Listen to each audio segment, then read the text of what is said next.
That was an awesome surprise. You don't know this, but Yeah, that living was in cool. the cold wastes of Minnesota, those small pleasures you have to stretch for weeks.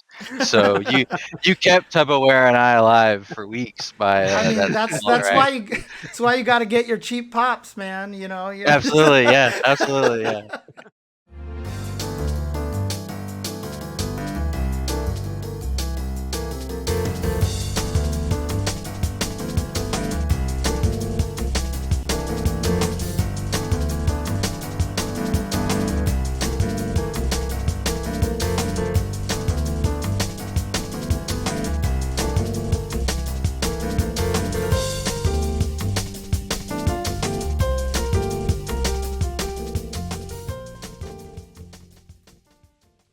All right, everybody, welcome to the Tuesday show. My name is James Chen, and I am joined alongside. I feel like we need to be blasting like some 80s music right now or something like that. So, James, my brain is always blasting 80s music. What's going on? UltraDavid, we got TuboWare here. Let's talk about what we're going to be talking about here. On the side, as you can see, Capcom's SF. You just skipped right over me? Hey, UltraDavid, all right, what's going on over here, you jerk? what? I'm very glad you're here as well. Capcom's community license we'll talk about. We'll talk about that community license is so awesome, and our future looks so bright that we've got to wear shades. Oh, man. Nice work. We're going to talk about the EVO Games announcement tease and what we know is not going to be there for sure. We'll have an interview with Kinderparty. We will talk about the fact that there are more games with rollback, or will be soon more games with rollback as well. We're going to have a couple of 5.5s for you. We got some mailbags, of course, but as always, let's start by talking about the first topic, which in this case is Capcom's Street Fighter V license. See, the biggest problem is my face is really flat, so I don't know if you guys have this problem with your glasses, but my glasses touch my skin all the time, and I've got an oily face. So what it ends up doing is that it really, like, my glasses get oily, so it's harder for me to wipe them when I have 2 layers of shades. What a lead into the Capcom from Street Fighter V license. All right, we're going to talk about the first topic. All right. I haven't changed the subject. I haven't changed the topic card yet. I am absolutely able to talk about whatever I want until I actually... Oh, shit. Okay. Let's talk about the first topic, the Capcom Street Fighter V community license, which they released yesterday on Twitter with not that much lead up or fanfare or anything. It was just like, hey, everybody, like, check it out. There's a license. And, okay, cool. There wasn't there wasn't anything that I saw, at least leading up to that. Although the Street writer, Matt, who works at Capcom, said that this has kind of been in the works for a long time. And finally, they actually brought it out. So what is it? Well, it is a license that they are purporting that every TO who runs Street Fighter V has to sign.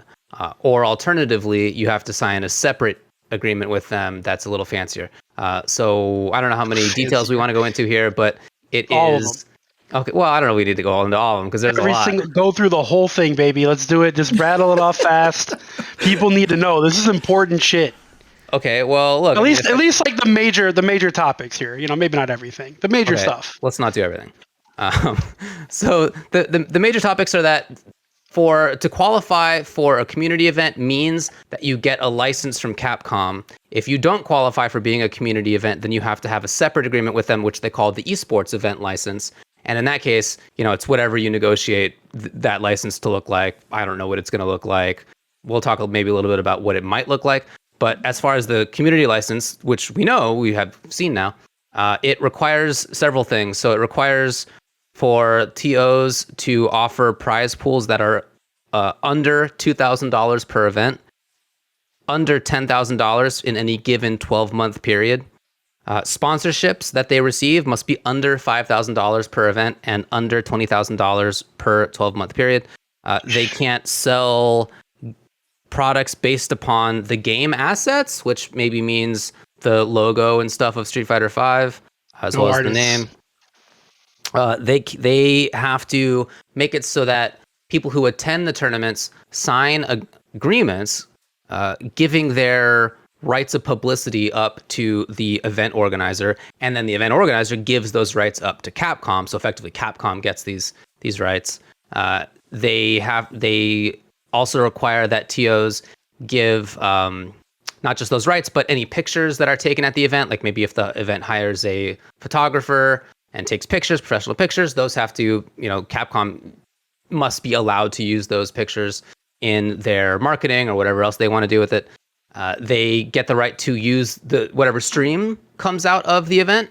So this is not the same as them saying that they own the stream or that they own the photos, but they get a right to own those things. Oh, sorry, my bad. They get a right to use those things, right? Yeah, not own those things. But in any case, right, they get to use them. They also say that TOs can't run these events in certain situations, so you can't be sponsored by companies that sell or promote or be involved with things that are inconsistent with the applicable age rating of Street Fighter V. I don't know what that means exactly, but maybe more to the point, can't be associated with gambling, betting, wagering, lottery, pornography, tobacco, vaping, firearms, drugs, alcoholic beverages, political advertising, and then once again, gambling. And then there's a few other sort of legalese things in here that are a little bit less important, but those are the biggest highlights, I would say, that this license requires. So again, if you don't meet those, then it's not like you don't have a license from Capcom. You just need to get a separate esports license. So what does that mean? Well, again, that's just kind of whatever the tournament organizer and Capcom agrees to. Maybe it's the case that Capcom has its own internal form contracts for that. Totally possible, but I don't know what those look like. So, we're just speculating, but it may be that they require fees from the tournament organizers. Maybe they have to pay a fee to Capcom to use the game. Maybe they have to give Capcom other rights. Maybe they have to. The reason I'm bringing these up is that these are some things that I've seen in my own law practice for other situations. Maybe they have to let Capcom have some authority over which sponsors are actually at events. What's the layout at events? Maybe they need to give space to Capcom at events. And any number of other things, I guess. I don't know if we need to drone on about that, but the esports license is something that is going to be applicable to any larger events. So because those prize numbers are actually pretty low, considering what our biggest majors give out, it's definitely the case that CEO, Combo Breaker, and Evo will be bigger than can be a community event, so they will have to have their separate esports licenses. Evo has basically already had something like this. I don't know if they called it an esports license, but it's already had its own agreement. Yeah. They've talked about that stuff in the past. Mm-hmm. I don't know what it entails, but that has existed. Before we go on, let's kind of, because a lot of people are saying this is gross, this is disgusting and stuff. When I read it, I kind of was under the impression that a lot of this kind of was already in place for a lot of things, right? I would assume that a lot of other esports companies would, not talking about the numbers of the prize pool, which is absolute worthless, and I'll get into that in just a little bit. But just the right to use this, the right to be able to use photos and products, and then laying down groundwork just to make sure that you don't have Street Fighter V events sponsored by Pornhub, kind of things like that. This, a lot of that stuff is pretty common, right? Brazzers LA, Joe. Right, yeah, exactly. Well, yeah, I would say it exists. It certainly exists in bigger esports companies and enterprises. So similar stuff exists for Riot and Blizzard, and I don't remember off the top of my head whatever company makes Rocket League. That kind of stuff is out there. It's not the first time, certainly. Capcom's not breaking ground in this.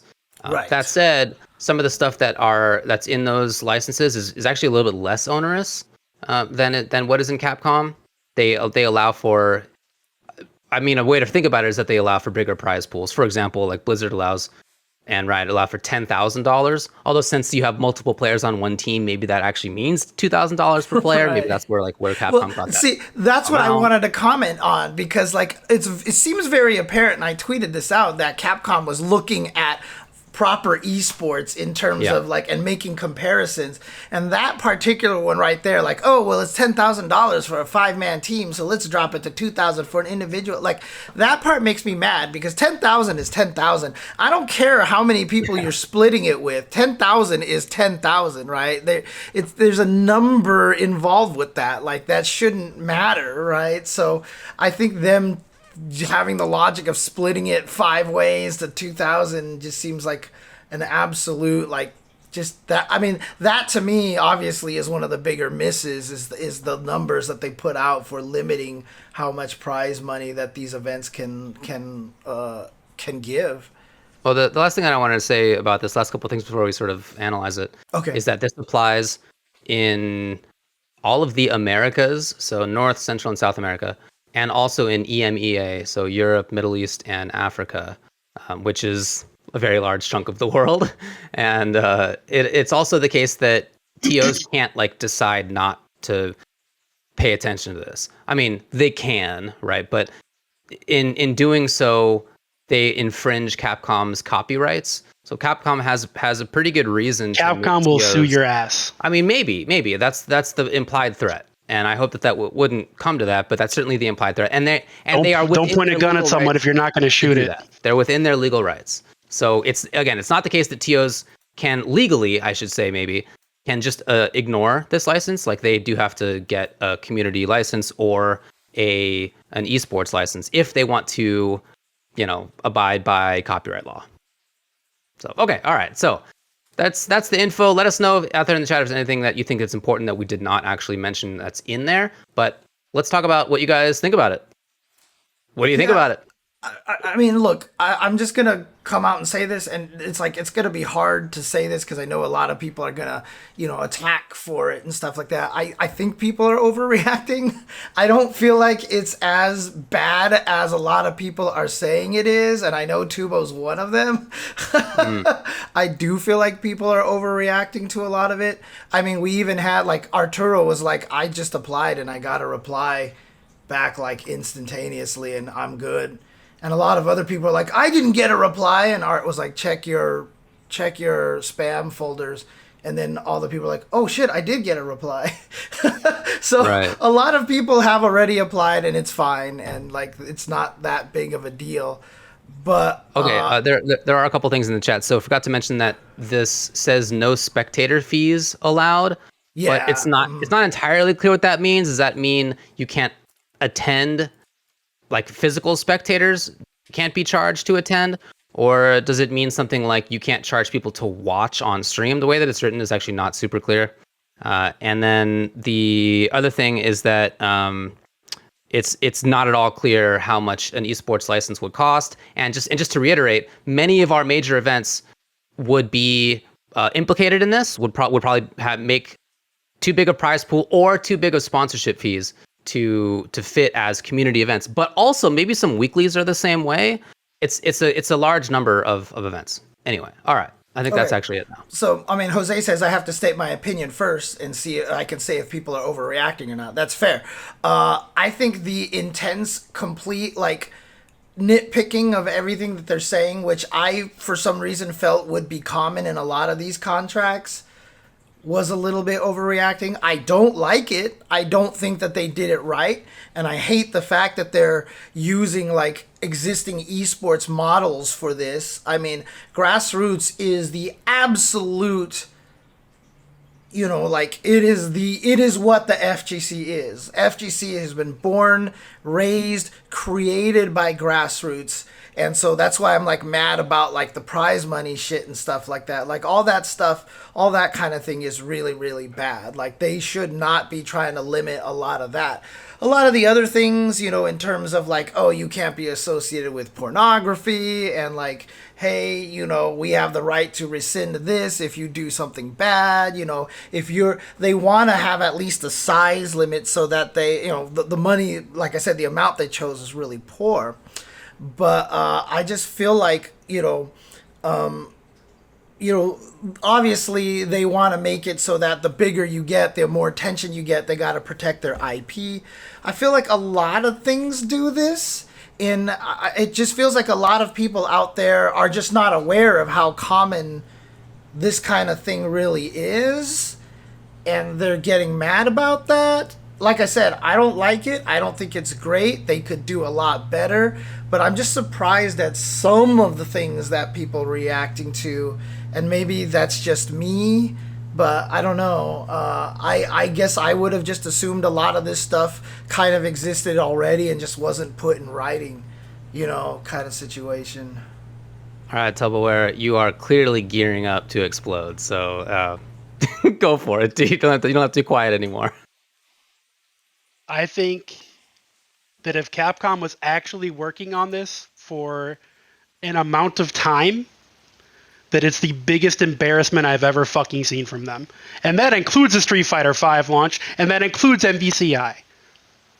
And Street Fighter Cross Tekken. Matter of fact, their track record lately ain't so good. So first and foremost, how dare they decide they have the rights to use photographers' pictures that they didn't hire? How dare they? That's so insulting to photographers. It makes my blood boil.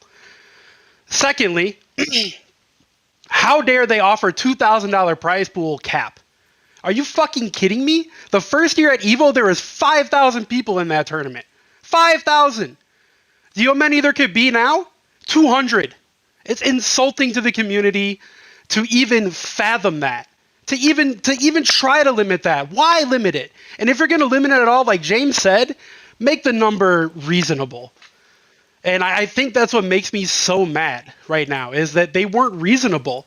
And if they would have talked to Rick, if they would have talked to Jabali, if they would have talked to Larry, they would have talked to Big E, they would have talked to anybody who runs tournaments in the country.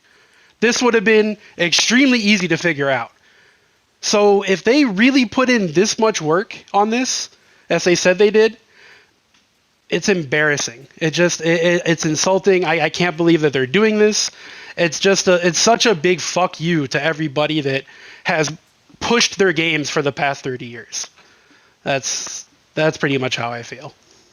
Well, keep in mind that that Evo probably already was paying some amount. I don't know what it is, but like they've talked about having a license from Capcom in the past, so I assume that they have been doing this. I also do remember hearing like Jabali and other guys have had to do it as well, right? Okay, yeah, I don't know. Okay, but they can confirm. Well, I mean, even right. If they did though, even if they were making agreements with Capcom, which I'm sure they were, there wasn't a cap on how much could be paid out. Well, or if there was, it was high enough that it never mattered, which is the way it should be. The cap does not apply for esports events. Well, presumably doesn't apply for esports events. The cap means that if you're above the cap, you are no longer a community event, and at that point now you're right, and then you have to pay for your license. Sure. I mean, we're assuming that you have to pay for a license. But then what about tournaments like Next Level Battle Circuit, Wednesday Night Fights, the online local? Well, see, that what would be happens great. to all those tournaments? I would love to have Arturo chime in and just say, how much did you pay for your license? I'm actually really curious. Are they even allowed to do that though? Like, we don't even know. I don't know. Maybe they have to sign an NDA when they do that. We have no idea. Would be pretty standard if so. I mean, my perspective on this is, I guess, somewhere in between you two. I certainly understand the legal and business decision behind this, right? Because I've worked on similar stuff for clients, and as a lawyer, my job is to do the best for my clients. So I've been in similar discussions. At the same time, I think that that this is a particular situation that's different, and so I think that they needed to have handled it differently. And it's different because, as James was talking about, this is not the same as a scene that has one rights holder. So we're talking about the esports events. There is a rights holder that owns Overwatch, that owns League of Legends, that owns Rocket League, et cetera, et cetera. Like there's those scenes are one single rights holder scenes. And so they have a tremendous amount of power. That's not the case in fighting games, and especially not the case right now. It's never been more like that right now than right now.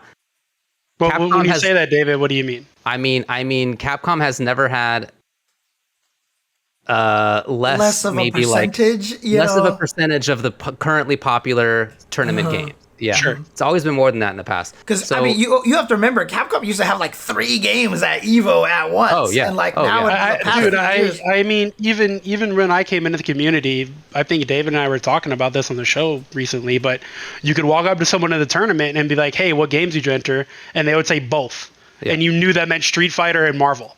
Like that, you can't do that anymore. I'd be like, both what? There's like 90 games. Like, I have no idea what you're talking about. Yeah. So and to be fair, any individual rights holder has never had less power than right now. So I think that this is a decision that like maybe could have been made 10 years ago.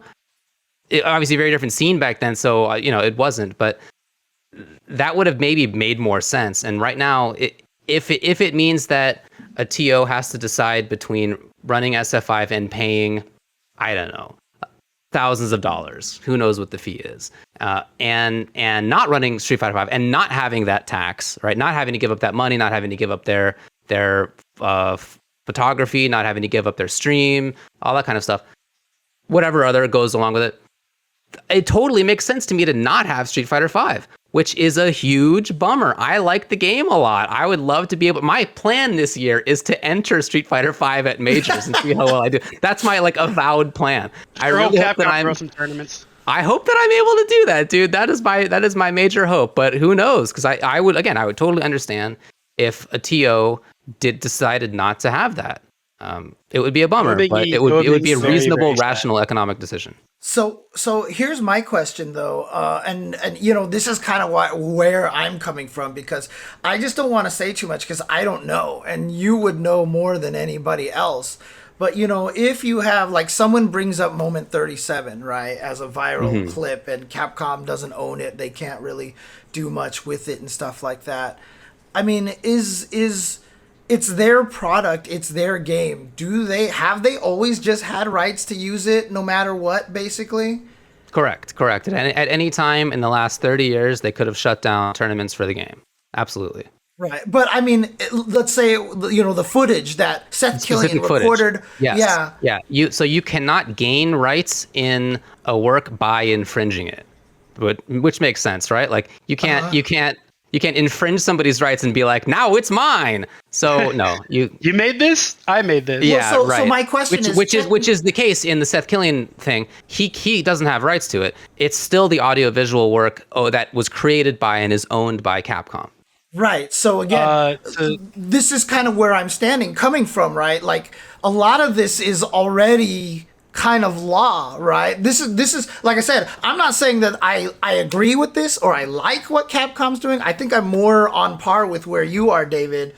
Again, like I said, to be clear, I think that they did not do a good job with this. I think that they needed to have done a better job. Absolutely, 100%. Like I said, even in my tweet, they need to realize that we are a very different entity than traditional esports. You cannot go a lot of these routes. But some of the things that I see people getting mad about, like, oh, you're going to own all of our streams now. I mean, that was kind of already their right? Or am I wrong on that? No, you're right about it. It's just that it wasn't.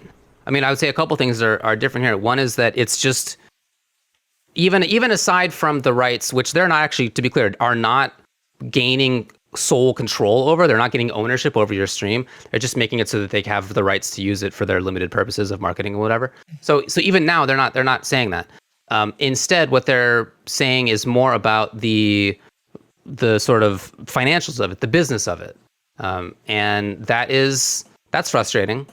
Yeah. But then it also limits things. So an example is the locals that take place in bars. There are quite a few of those. Right. Hold on, real quick. Hold on. Gundam Jehudi, that's not what I said. I said, how dare they take the rights of photographers? I didn't say shit about streams. Yeah, right. I didn't mention that at all. And Brock's right about that. So again, they're not going to get exclusive ownership over these photographs. But they are going to get the right to use the photographs. And if they hire the photographers, I'd have no problem with that. No, cool. I get it. But if Combo Breaker hires the photographers, they have no right. That's bullshit. I'm with you, man. Yeah, I think that's too much, and that's something that does not. I don't want to say does not exist in other events, but is not something that I've personally seen in the ones that I reviewed. So that seems like it's. And I want to just answer Super Greek Fighter's question real quick. He asked, do you think Arturo and others will have an issue or have no issue getting a license? I would imagine no, that they should be able to, but who knows how much they cost? Who knows what the actual deal is? Who knows what you can say after you get one? I'm sure there's an NDA involved, things like that. That's the weird thing that I have, right? Arturo said that he submitted a request and got a response back the next day, and that was it. He's like, I'm done. I mean, it could be zero. It could be a $0 license. Right. Yeah, it could be. It I don't know. absolutely could be. Yeah. But we don't know. And they should probably tell people. They should probably say. Yeah. They should. Yeah, that's But, like that's why I think that's this is insulting that they said they put a lot of work into. But again, this. that's one of the hardest parts, right? Like, because I also get this part too, because if you say it might cost nothing, then everyone goes in with that expectation you can't change it later, right? Yeah. And it's again, legal talk is annoying. I know this. I know this, and like I said, I'm not defending Capcom. I'm just saying that this is par for the course for everything. Everything sucks. Like, I don't like the way that it works this way, but it's just that this country is such a litigious country that everybody has to cover bases and make sure they open the language enough so that blah, blah, blah. I hate what Capcom's doing. I just find that a lot of the things that people are complaining about, they're unaware of the fact that probably it's already existed for a very long time, kind of thing, you know? As theoretical rights, as legal rights that have not been enforced. Right. So I understand them not thinking about that. All right, yeah. I mean, again, it's not just the U.S. It's for countries all basically in the Western Hemisphere. Right. Pretty much what it applies to. As well as the Middle East is actually not in that. So it's EMEA, it's North America, South America, Central America. As far as Japan goes, this doesn't apply to Japan. Japan has its super weird own rule set that we've talked about in the past, and seems like actually even worse. So bummer for them, but this is not applicable there. Yeah. All right. Like I said, I'm just not I don't want to make it sound like I'm defending Capcom, because I don't. I think that the way that they're doing this is completely wrong, and I really, really wish that, you know, they took into account, because like I said, this is an opportunity. We're a very unique scene. Like you said, we don't have the single game and all this stuff. They had an opportunity to really sit down and craft something unique that worked with the community, that worked strongly with the community, to support grassroots a lot better, to not be as restrictive. Like I said, I bet you they were probably looking at other licenses from bigger esports and that have that kind of, you know, sway over their own scene, right? I mean, how many times have we talked about Riot and Blizzard letting grassroots start up a scene and then just take the whole thing over after they built all the they're jerks too, though. It's not like they're not also jerks. That's what I mean, is that everybody is jerks. That's kind of what I'm getting at right now. And so, like, I get why people are mad at Capcom. And I agree that a lot of what how they're handling it is bad, but it just feels like a lot of people are saying, like trying to make it sound like Capcom's the only thing that's ever done this. Yeah, no, they're not in existence, right? So, yeah, they're definitely not, and there will be others after them. So whatever. Sounds like a good bet. And I'll be just as mad then. You know what other rights holders being a big old jerkus out there? Let's move on to the next topic. The Evo Games announcement. So I'll just read the text for you. It's pretty short. Here's the whole thing that they put out in a tweet. Please join us March 8th at 5 p.m. Pacific time on twitch.tv/Evo for the Evo 2022 announcement show. While we're thankful for all the amazing games joining us later this year in Las Vegas, we want to let you know in advance that Super Smash Bros. Will not be making a return appearance. Since 2007, we've seen historic Super Smash Bros. Moments created at Evo's events. We are saddened that Nintendo has chosen not to continue that legacy with us this year. In the future, we hope to once again celebrate the Super Smash Bros. Community alongside them. That's the entirety of it. Again, it's pretty short. So they're going to have a show on March 8th, so it's exactly a week from today at 5 p.m. Pacific time. Wow, right before the show. Great timing. And they want you to know that Smash will not be there. So and specifically because of Nintendo, which I'm glad that they said, that rather than leaving it up in the air, like why Smash is not going to be there. they were Dude, transparent to some degree about it. All I'm just gonna say is shout outs to Rick being really smart enough to, I mean, if he was the one that, you know, who made the decision to write the Well, official I'll have you know, announcement that James Chen, that was my idea. You're welcome. was it? No.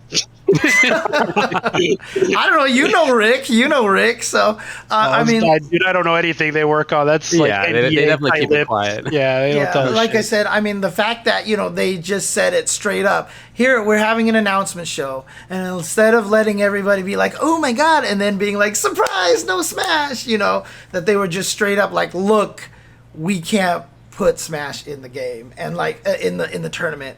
And the fact that they just said that straight up from the get-go, I think was like one of the most kind of like tasteful moves that I've seen from, you know, from a long time. And I think that was just really smart. None of this trolling like, guess what, like save the Smash for the last game and then surprise, you know, kind of thing. That's never happened to me with Marvel ever. Not once did that ever happen. Exactly. So, and you know, and you know, obviously they did kind of imply that Nintendo's to blame, which surprises no one. But you know, they weren't like throwing him under the bus. They're like, hey, we would totally love to have your game back again. We've had many great moments. I just thought it was a really nice, tactfully done kind of thing, which is what Capcom could have done a lot better, you know, just a little bit more tactfully done and, you know, come out ahead of time and just like explain everything little by little, you know, just with more knowledge. Because the problem with it is they wrote something like that and threw it out there and allowed everybody to interpret it their own way. And what Evo did here was like, there's no interpretation. Nintendo said no. Right. Yeah, I mean, huge bummer for the scene. It's been there for years at this point, whether Melee or 4 or Ultimate. Yeah, I mean, it sucks. It definitely sucks. I wish that it wasn't like that. I don't think any of us is surprised at Nintendo's decision, right? And not just because it's Nintendo. None of us thinks Nintendo's good at this stuff. But the fact that Evo is owned partially by PlayStation at this point. So yeah. You know, harder to imagine Nintendo working with a group that is controlled in part by Sony. So Nintendo doesn't even like to have crossplay with Sony products. there's zero chance they want their one of their biggest games of all time involved with the Sony product. I totally expected it. I'm glad Evo got out in front of it and let people know. Yeah. I respect the transparency. You don't get that very often. That was really, really good of them. But yeah, I mean, I feel bad for Smash players, but I feel like a lot of them probably figured this was coming too. Yeah, in the tweets that I saw from the Smash scene, there was a lot of that. Like, yeah, this is not a surprise. Obviously, they're upset about it. They're sad about it, but they weren't surprised either. They know Nintendo better than us. You know, I mean, they've been dealing with Nintendo for so long. Like, they're not who could be surprised in the Smash scene at Nintendo doing something janky against the community? Certainly nobody. I mean, remember last time they tried to stop Evo's owned in part by Sony's. Yeah. That's the worst part about it. See, last time when they tried to stop it, the community and everybody got so upset about it that they let it back in and everything like that. So but what you're referencing is that was in 2013, right? The first year. So if people weren't around for that, what happened was Smash won the community fundraising total, which was like how the last game was decided to be in Evo. Like whatever game barely beat out Skullgirls. Yeah. And then, literally the day before Evo, maybe 2 days before Evo, they decide to announce that Smash will not be allowed at Evo. Nintendo it won't be streamed. They won't be streamed. Yeah, it wouldn't be streamed. It won't be streamed at Evo. Yeah. And this is like a moment that many of us remember, like where we were when that happened. I was driving to Evo. I got a text and I literally pulled off the road to like get on calls and be like, all right, like who do I know? And like what like media people can I talk with? And other people getting on planes or like wherever. Like, dude, I was literally at the gate to get on my airplane to fly to Vegas. And keep in mind as well, the flight to Vegas is what, like 30 minutes? Like 40 short, minutes? 45, yeah, 40 like minutes, that. Yeah. And just to kind of give you a spoiler for the story, by the time I landed, Nintendo had already rescinded that. so fast, because everybody exploded about it. Not just the FGC, not just the Smash scene, but like it got covered right away in like a ton of big games media. It was immediately Something we actually didn't talk about in the last topic. Now that you bring that up, James, Capcom, to their credit, has listened to the community, and they are walking back on their statement. Oh yeah, They're looking to restructure. We probably should have brought that up, but now that I was heated, but now my brain is clear. And James mentioned that happening.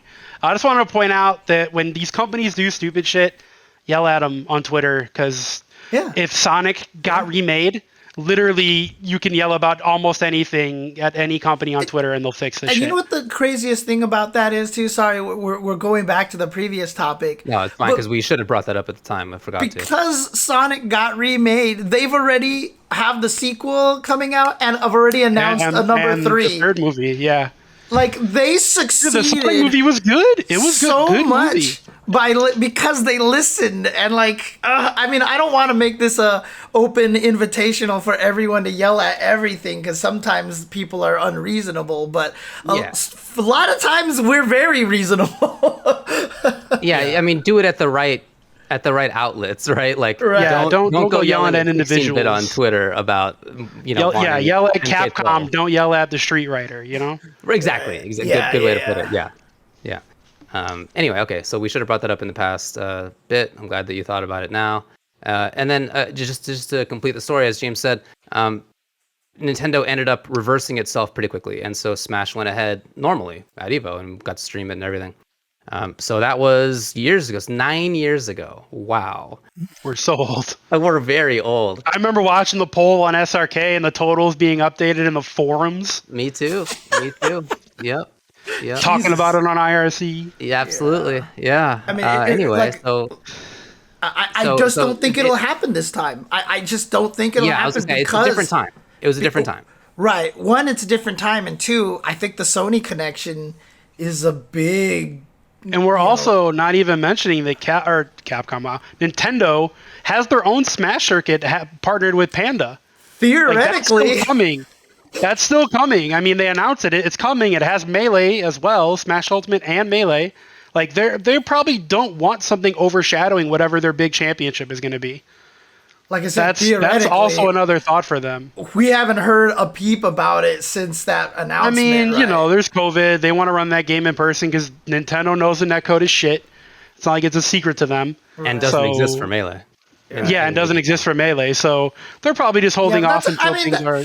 it doesn't exist for Melee. That's a slippy subject, but I mean, very nice. You're kind of heading on a slippy slope right now. So, but I mean, the thing about it is, you even saw some. You made that joke. And anyways, like even some of the Smash people were like, "Hey, let's run our own Vegas tournament like around the same time." So, like, it almost seems like that they're trying to just do something anyway, despite Nintendo stopping them. Yeah, right. So whether it's at Evo officially or just something that's like a side tournament or takes place in somebody's hotel room or whatever, like I hope that they figure it out in some way. What would be really funny? If they bought the arena because they could sell more tickets than Evo. That would be so petty. Now, the same weekend as Evo, we got the arena, now what? That would be the pettiest move of all time. Oh, boy. I'm not suggesting you do that, Smashing. Not at all. I'm just saying, again, if you did it. I will say, but see, again, I will say there was one year at Evo that literally on Monday after Evo was done, they were talking about signing venues already. So it's already too late. Right. No way to get that venue. So anything else to say about Nintendo itself in this situation? Nintendo or Smash? They're big old doofuses. I understand, though. Like, I actually get it this time, I guess. Not wanting to work with Sony. For whatever reason, they hate Sony. They always have. They probably always will. I get it. It's not nearly as petty, I think, as what it was previously in 2013. I think more people understand it. Yeah, I do agree with you there. I wish that they had a different sort of corporate culture, but knowing their corporate culture, it was a very Yeah, it makes it less surprising. Yeah, not surprising. And I mean, look, like when I've talked with people in Nintendo NA, Nintendo of America, they're cool and like they want tournaments to go on. They're about it. That they are not. My understanding anyway is they are not the barrier to stuff like this. But they're also not the ultimate rights holder, of course. Right. That's in Japan. The craziest thing about it was on a stream this past weekend, I was talking to the chat and everything, and we were talking about the Nintendo thing. And even when you take out Smash Brothers, like if you take out the 2 Smash Brothers games, and this might be kind of what we can talk about a little bit. Yeah. There are like 18 games that I feel like could legit be at EVO this year. Right. So the question is, it's not Smash, but what games will be at EVO? So this is presumably next week they're going to be announcing the games list at EVO, March 8th. Yeah. What is that going to be? What games are going to be there? Is Street Fighter going to be there? James, said, oh, there could be 18 games. He's not wrong, but I also think this is going to be a really boring lineup. Really? My prediction is we're going to get all the expected stuff, and then maybe an extra anime game, and probably Skullgirls will be the unexpected one. That's what I think. I think it'll be 6 games everyone expects, and then like 2 surprises that aren't that big a surprise. What are the 6? Like, give me your 6. Right. Street Fighter 5, Tekken 7, Mortal Kombat 11, probably Soul Calibur because they need more than one 3D game. Whoa! They want to have more than one 3D game. If they run 8 games, let them finish, man. Guilty Gear Strive for sure. Maybe Granblue. That might be the surprise anime game. And then I could see like Skullgirls. You are not remembering KOF right now, for sure. Skullgirls and then KOF. Okay, that's it. That's the lineup. They might surprise with like a BlazBlue CF. Because it has rollback now. Dude, you're getting into like 8 or 9 games now. They usually host 8 games. Yeah, 8 or 9 games is usually what they do. Now, I will say, Rick is in charge now. He is the king of combo. Killer Instinct has 0 chance of getting it. I was throwing that out there right now. 0% chance Microsoft does that. You think Microsoft 0%. Will pull a Nintendo? I think that Microsoft won't want to pay whatever fees Evo charges to have the host games. See, like that's what I think. For me, I think you're missing one crucial game that I actually think has a fantastic chance of getting in there, which is Ultimate Marvel vs. Capcom 3. Really? I really feel like that there is a high chance that game is going to get in there. I will cry, throw up, shit, piss, and cum all at the same time if that game is announced for EVO. Dude, the resurgence that game has had and the amount of views that game will produce, I really kind of think so. No, DNF, a lot of people are talking. Someone mentioned that's the clear. I was just going to bring that up. You guys have not mentioned it yet. DNF isn't out yet. It will be out. Do we have a release date on that? It's like sometime soon, right? Oh, yeah. What's the release date, David? I don't think there is one. You know what? I think I'm thinking of something else, actually, now that I think about it. Yeah. DNF is not, I don't think it has a release date. Yeah, no, I think it's generally summer. Soon. Yeah, summer. Okay, And wasn't there just a year recently? Maybe. Oh, go ahead, James. No, I was about to say, wasn't there a year recently that Mortal Kombat didn't make EVO? Yeah, originally, yeah. That's right. And then they did the putting online. It in because it actually has an online. That's right. But that's just a thing, right? I mean, like, I feel like all those games legitimately have a chance. BlazBlue CrossTag Battle has a legitimate chance because that'll probably resurge a little bit. Under Night has a chance. Dragon Ball FighterZ has a chance. I actually think Soul Calibur has 0 chance to make it in there. You might be right. They might put a Dragon Ball FighterZ in instead of Soul Calibur. Melty Blood type Lumina. Yeah, Melty's new still. Yeah, it's not old. Right. Look, man, this is a different regime, but when MVCI was out, MVCI had just previously had a 200+ man tournament at Frosty Faustings, and then 3 weeks later, Mr. Wizard came out on Twitter and said, "Oh, we didn't have Marvel Infinite because it doesn't have a real scene." Yeah, right. Well, but again, but every other tournament had it. Like that. I mean, I'm assuming they're not, but dude, I'm just saying. It was at Combo Breaker.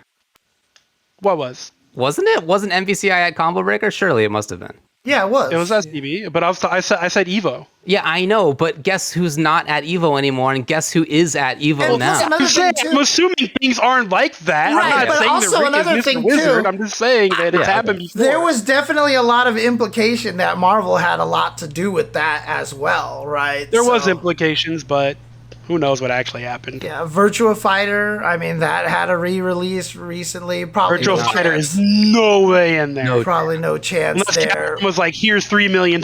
There's no way. You mean Sega? Sega. I say, damn, dude, Capcom's is on my brain. Yeah.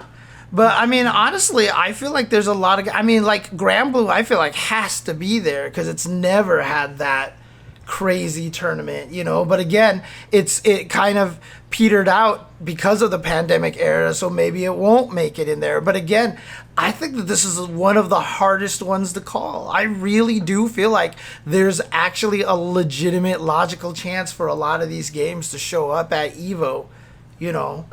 I really do, because I feel like, you know, remember the year that, you know, they were planning to go online and then the pandemic canceled Evo. They were going to do an MVC2 exhibition, right? That's what Tom and Tony wanted to do. I hope they bring that back, but I think the idea was tournaments leading up to Evo were going to host MVC2, and then people qualify through that, and then it was an invite thing, right? Like the top 8 or 16. So I don't know if they can pull that off right now. But I do hope they try to do that again. That would be sick. Yeah. All right, so for sure, these games... Oh, go on.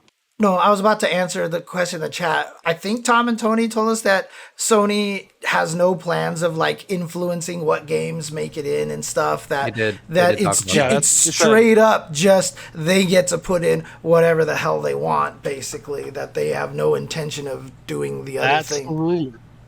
That's what they said. All right, these games are in for sure. All right. Street Fighter V, Tekken 7, King of Fighters 15, Guilty Gear Strive.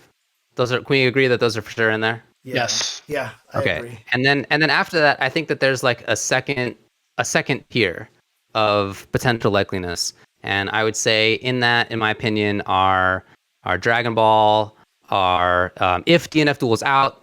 I don't know. I mean, presumably Evo like finds out in advance like, if it's going to be out. Yeah. If so, it will probably be in there. If not, obviously it can't be. But if so, it's going to be in that second tier. Right. And Granblue, then probably. Yeah, Granblue's in that tier, probably Melty's in that tier. And then I think games like and MK's in that tier.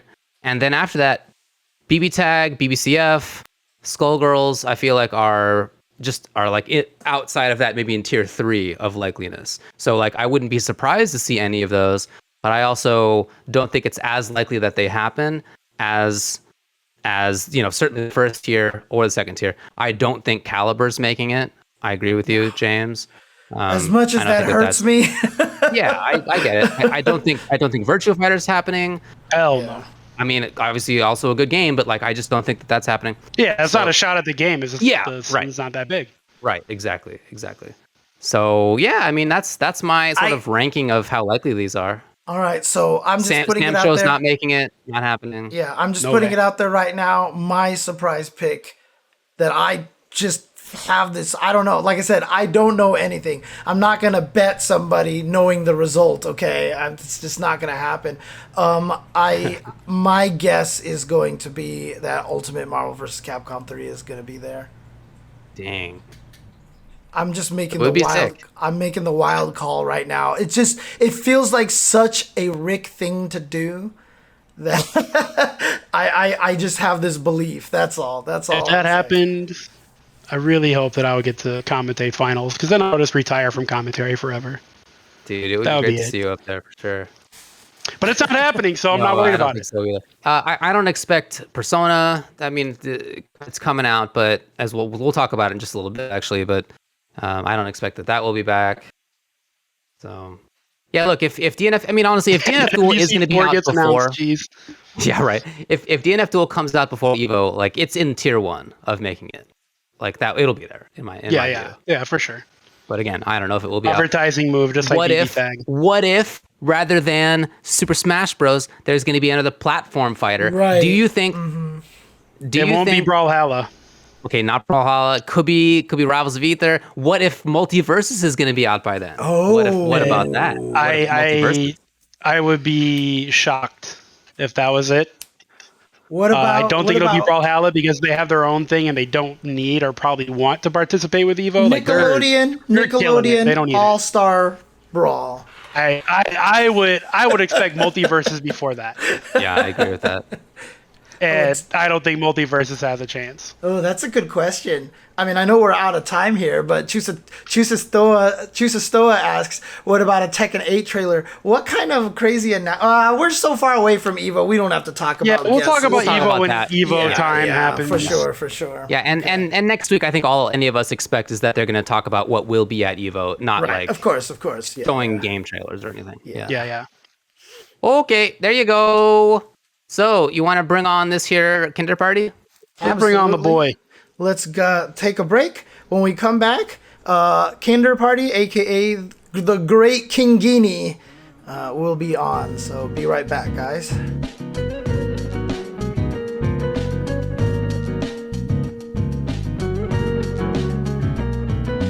Welcome back, everybody, to the Tuesday show. We are now on our interview segment, and this week we are bringing on, as you can see on the side, the great Kingini. Who is that? Also known as Mr. Kinderparty. Kinderparty, hello, welcome to the stream. What's up, guys? Thanks for having me. I appreciate it. What's up, mommy? First and foremost, thanks for the gift subs. Yeah, absolutely. Yeah. Thanks for the gift subs. What's the reason for the gift subs again? Oh, I said I love cheap pops, which is a wrestling term for easy cheers, you know. So it's yeah, absolutely. Okay. Yeah. I thought it had something to do with cereal or something like that. I stuffed James, unfortunately, with my lingo. I shaved for this. Oh, you look great. Yeah. I mean, You guys look great. I'm honestly like, I'm grinning looking at you guys. Yeah, you look great, dude. I don't look great, but thank you. But you guys look fantastic. You're beautiful. You're beautiful, man. Absolutely. Yeah, man. I haven't seen you in I don't know, a few years. Whenever we so my wife and I were going to a wedding of a friend in Boonies, Minnesota. I don't even remember the name of the town.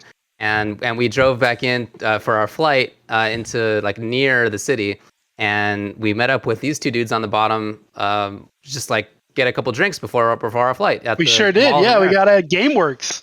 Yep. GameWorks. Yeah, there you go. GameWorks. They rest in peace. No, it doesn't exist anymore. There you go. That was an awesome surprise. You don't know this, but living in the cold wastes of Minnesota, those small pleasures you have to stretch for weeks. So you kept TuboWare and I alive for weeks by. That's why you got to get your cheap pops, man. You know. Absolutely, yeah. Nothing but time and money, man. All right, man. Well, want to tell us about your FGC origins? How you got started with all this mess, and we can go on from there. Well, my first super obsessive FGC game was definitely Street Fighter 4. I was no niner. I beforehand was a diehard RTS player, and that's where my name came from. Yeah, I still am, and that's where my name came from. Kinderparty. It's actually from an RTS game, and I got Street Fighter 4 on Steam when it dropped on a sale, and before this I had only really played a lot of GGPO, but really, are we cuss? You can swear, yeah. Watch it. Shitty games, terrible games, horrible games. Just unimaginably bad games like Marvel 1, Street Fighter 3. Boot it up, play whatever, and we played it a lot. It was so awesome. So then I was like, okay, I'll do the same thing with Street Fighter 4, and I just became obsessed with it. It was crazy. I don't know how it took over. And then StarCraft 2 dropped, Wings of Liberty. That was 2010 and or 2008, 2008. When did Street Fighter 4 come out? 2009, right? 2009, I believe. Yeah. And in 2010, it was Super, right? Yeah. They dropped the same year, and I was super hooked on StarCraft 2, and I was really, really grinding hard on it. And then Super dropped, and I just couldn't believe my eyes. I got an Xbox. I was like, I'm gonna play this. This is gonna be my new life now. And that from there, like I started running into tournaments. I ran into this dude who was living in Kentucky named K-Jock. He's like a vampire savior legend. That's a K-Jock. Yeah. Awesome guy. He's basically my first friend in the FGC, I would say, basically. We got to hanging out, and he started getting me to more tournaments. And you know, I was at my first major tournament, like first quote unquote major, I guess was like more like a regional, with seasons beatings. I think it was 4 or 5. I don't remember. It was the one where Jago beat Daigo, and it was like totally insane. Yeah. I was there. Yeah, that was like there's this crusty YouTube video on, and like you could see me sitting right behind it, like on the couch, and I'm like glued to the set. And it's like me and my friends, and we're just like, we got robbed that tournament. It was so crazy. What? Like our whole car got robbed, like everything out of it. No. It was so intense, man. Like I got bodied Classic O2. FGC. Good old classic Literally, FGC, yeah. I got smashed in the bracket. Like I got perfected by this guy, and his friends were like popping off on me super hard. It was so insane. Like he was doing like the Dawson dance. And by the way, at least if you go to Evo this year, you don't have to worry about getting smashed there. Thank you. Yeah. Congratulations, everybody. Yeah, I missed that. Missed that, James. Thanks a lot. Oh man. Yeah, that was my first like tournament experience, and then like I just decided, okay, this is still gonna be my life. And well, by the time when Marvel 3 was dropping, oh my god, we were obsessive. We were driving around town hunting for early releases, like, dude, because we lived in this crap college town, Richmond, Kentucky. It's just so hard to have any fun at all, really. And we were just hunting for this game because we knew that was all we were gonna do. And of course we didn't get it early, but when I finally got it, I showed up at this Walmart at midnight. They were all so confused why I was there asking for this game. And then they had the guide there, and I was like, cool, I'll take 5. The Bible. Like, bought, like so many of them. And I knew I was going to like give them to people. Yeah. Oh, it was so infectious. And it's really the team building, and that sort of fed into my like current obsession, which is King of Fighters. And oh man, yeah, it's nasty. That game is so nasty. We'll definitely talk about that. Oh yeah, we will, man. And I really like got obsessed with the physical, grueling travel in the Midwest to go to tournaments. I was going to, at one point, 3 tournaments a week sometimes, because I would drive out to Louisville, I would drive out to Indianapolis to get beat up by Dual Kevin, and then I would drive out to Cincinnati and get beat up by all those guys. How long are all those drives? 3 states? From Lexington, I would say it's about an hour and a half to Louisville, and about an hour and a half to Cincinnati, and in Indianapolis, it's about 3 hours. I forget how small states on the East Coast and Midwest are. Exactly. Yeah. So I would pack 3 in a week because they would do the weeklies. So, you know, we would do that. And that was just the life for like a while. But all the hard work paid off, right? Because this little guy that played Arthur from the Midwest beat a juggernaut named Justin Wong, right? Yeah. In tournament. Yeah. Which event was that? He's got to take a swig before he tells this story. That was final round. That was final round 2012. He got knocked into loser somehow by this Magneto player. It was like, I want to say that's March, right? So it was a couple months after Ultimate had really started kicking up. I think there was like an Apex tournament in January. But really, you know, because it only just dropped in November or something like that. So starts in 2012. Final round was really the big one, right? There's 424 people there. It was huge. It was packed, and people were passing out on Nas drinks. It was crazy. And then there we were because, you know, final round, it also was when they filmed the finals of Cross Assault. So it went crazy late. And they had the big check, and Nerd Josh was there. Nerd Josh is one of my heroes. Shout out to Nerd Josh. I hope you see this at some point, because you know I love you, man. But it was so crazy seeing him get that check. And it's just a surreal experience. OMG, it's Andre's running my bracket, so he's disappearing. It's going so late. It's a total disaster. Where he disappeared to, stealing credit cards. Literally, Justin and I were playing at 2 in the morning, and this was like losers. Yes, guys, this was like losers semis. This was not even losers finals. So we're playing. Somehow I beat him. Nobody's gonna know this until the next morning. And literally, no one there to pop off for you. We have to come back in 4 hours and play losers finals when the ballroom opens at 7:30.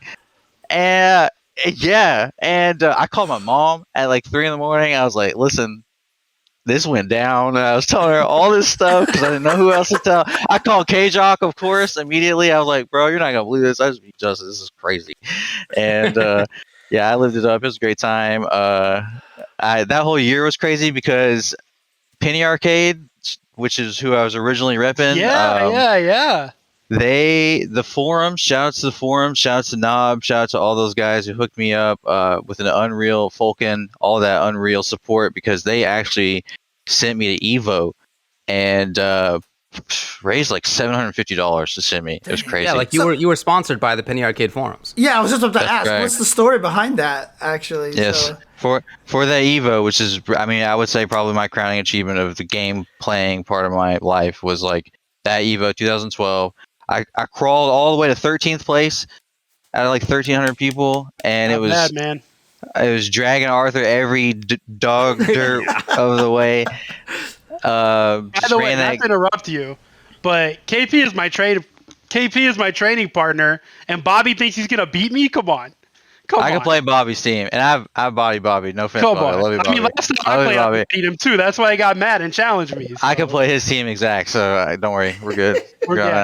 Easy. Oh my goodness. So, that was my crowning achievement. Sorry. What was it about Marvel 3 that stood out to you? I mean, you mentioned a little bit about like the team building aspect of it. Absolutely. Because obviously, we'll get into this a little bit. You were a major player in the Marvel Lives movement, et cetera, et cetera. So, like, obviously, you turned Marvel into like your thing. It was like what was my life? What was it about the game that appealed to you that much? Well, I would say coming from an RTS background, I think, and this is something I thought was really interesting about FChamp. We don't really get along with much, but one thing that I think is really interesting about him is he was a Warcraft 3 player, and his approach to the game is really like, you can tell. I have very similar interest in it to it. It's basically like, I remember standing at my job, horrible job, terrible job. I'm at college, right, and I'm working too, right, so I'm doing. Guys, I don't. You mostly know me, TuboWare. You definitely know me. I do not come from money. I do not have any background of that at all. So this whole time, I was working one job and going to school, and then when I graduated, I was working 2 jobs for this entire time, and I did not have a day off in my schedule for literally like 10 months.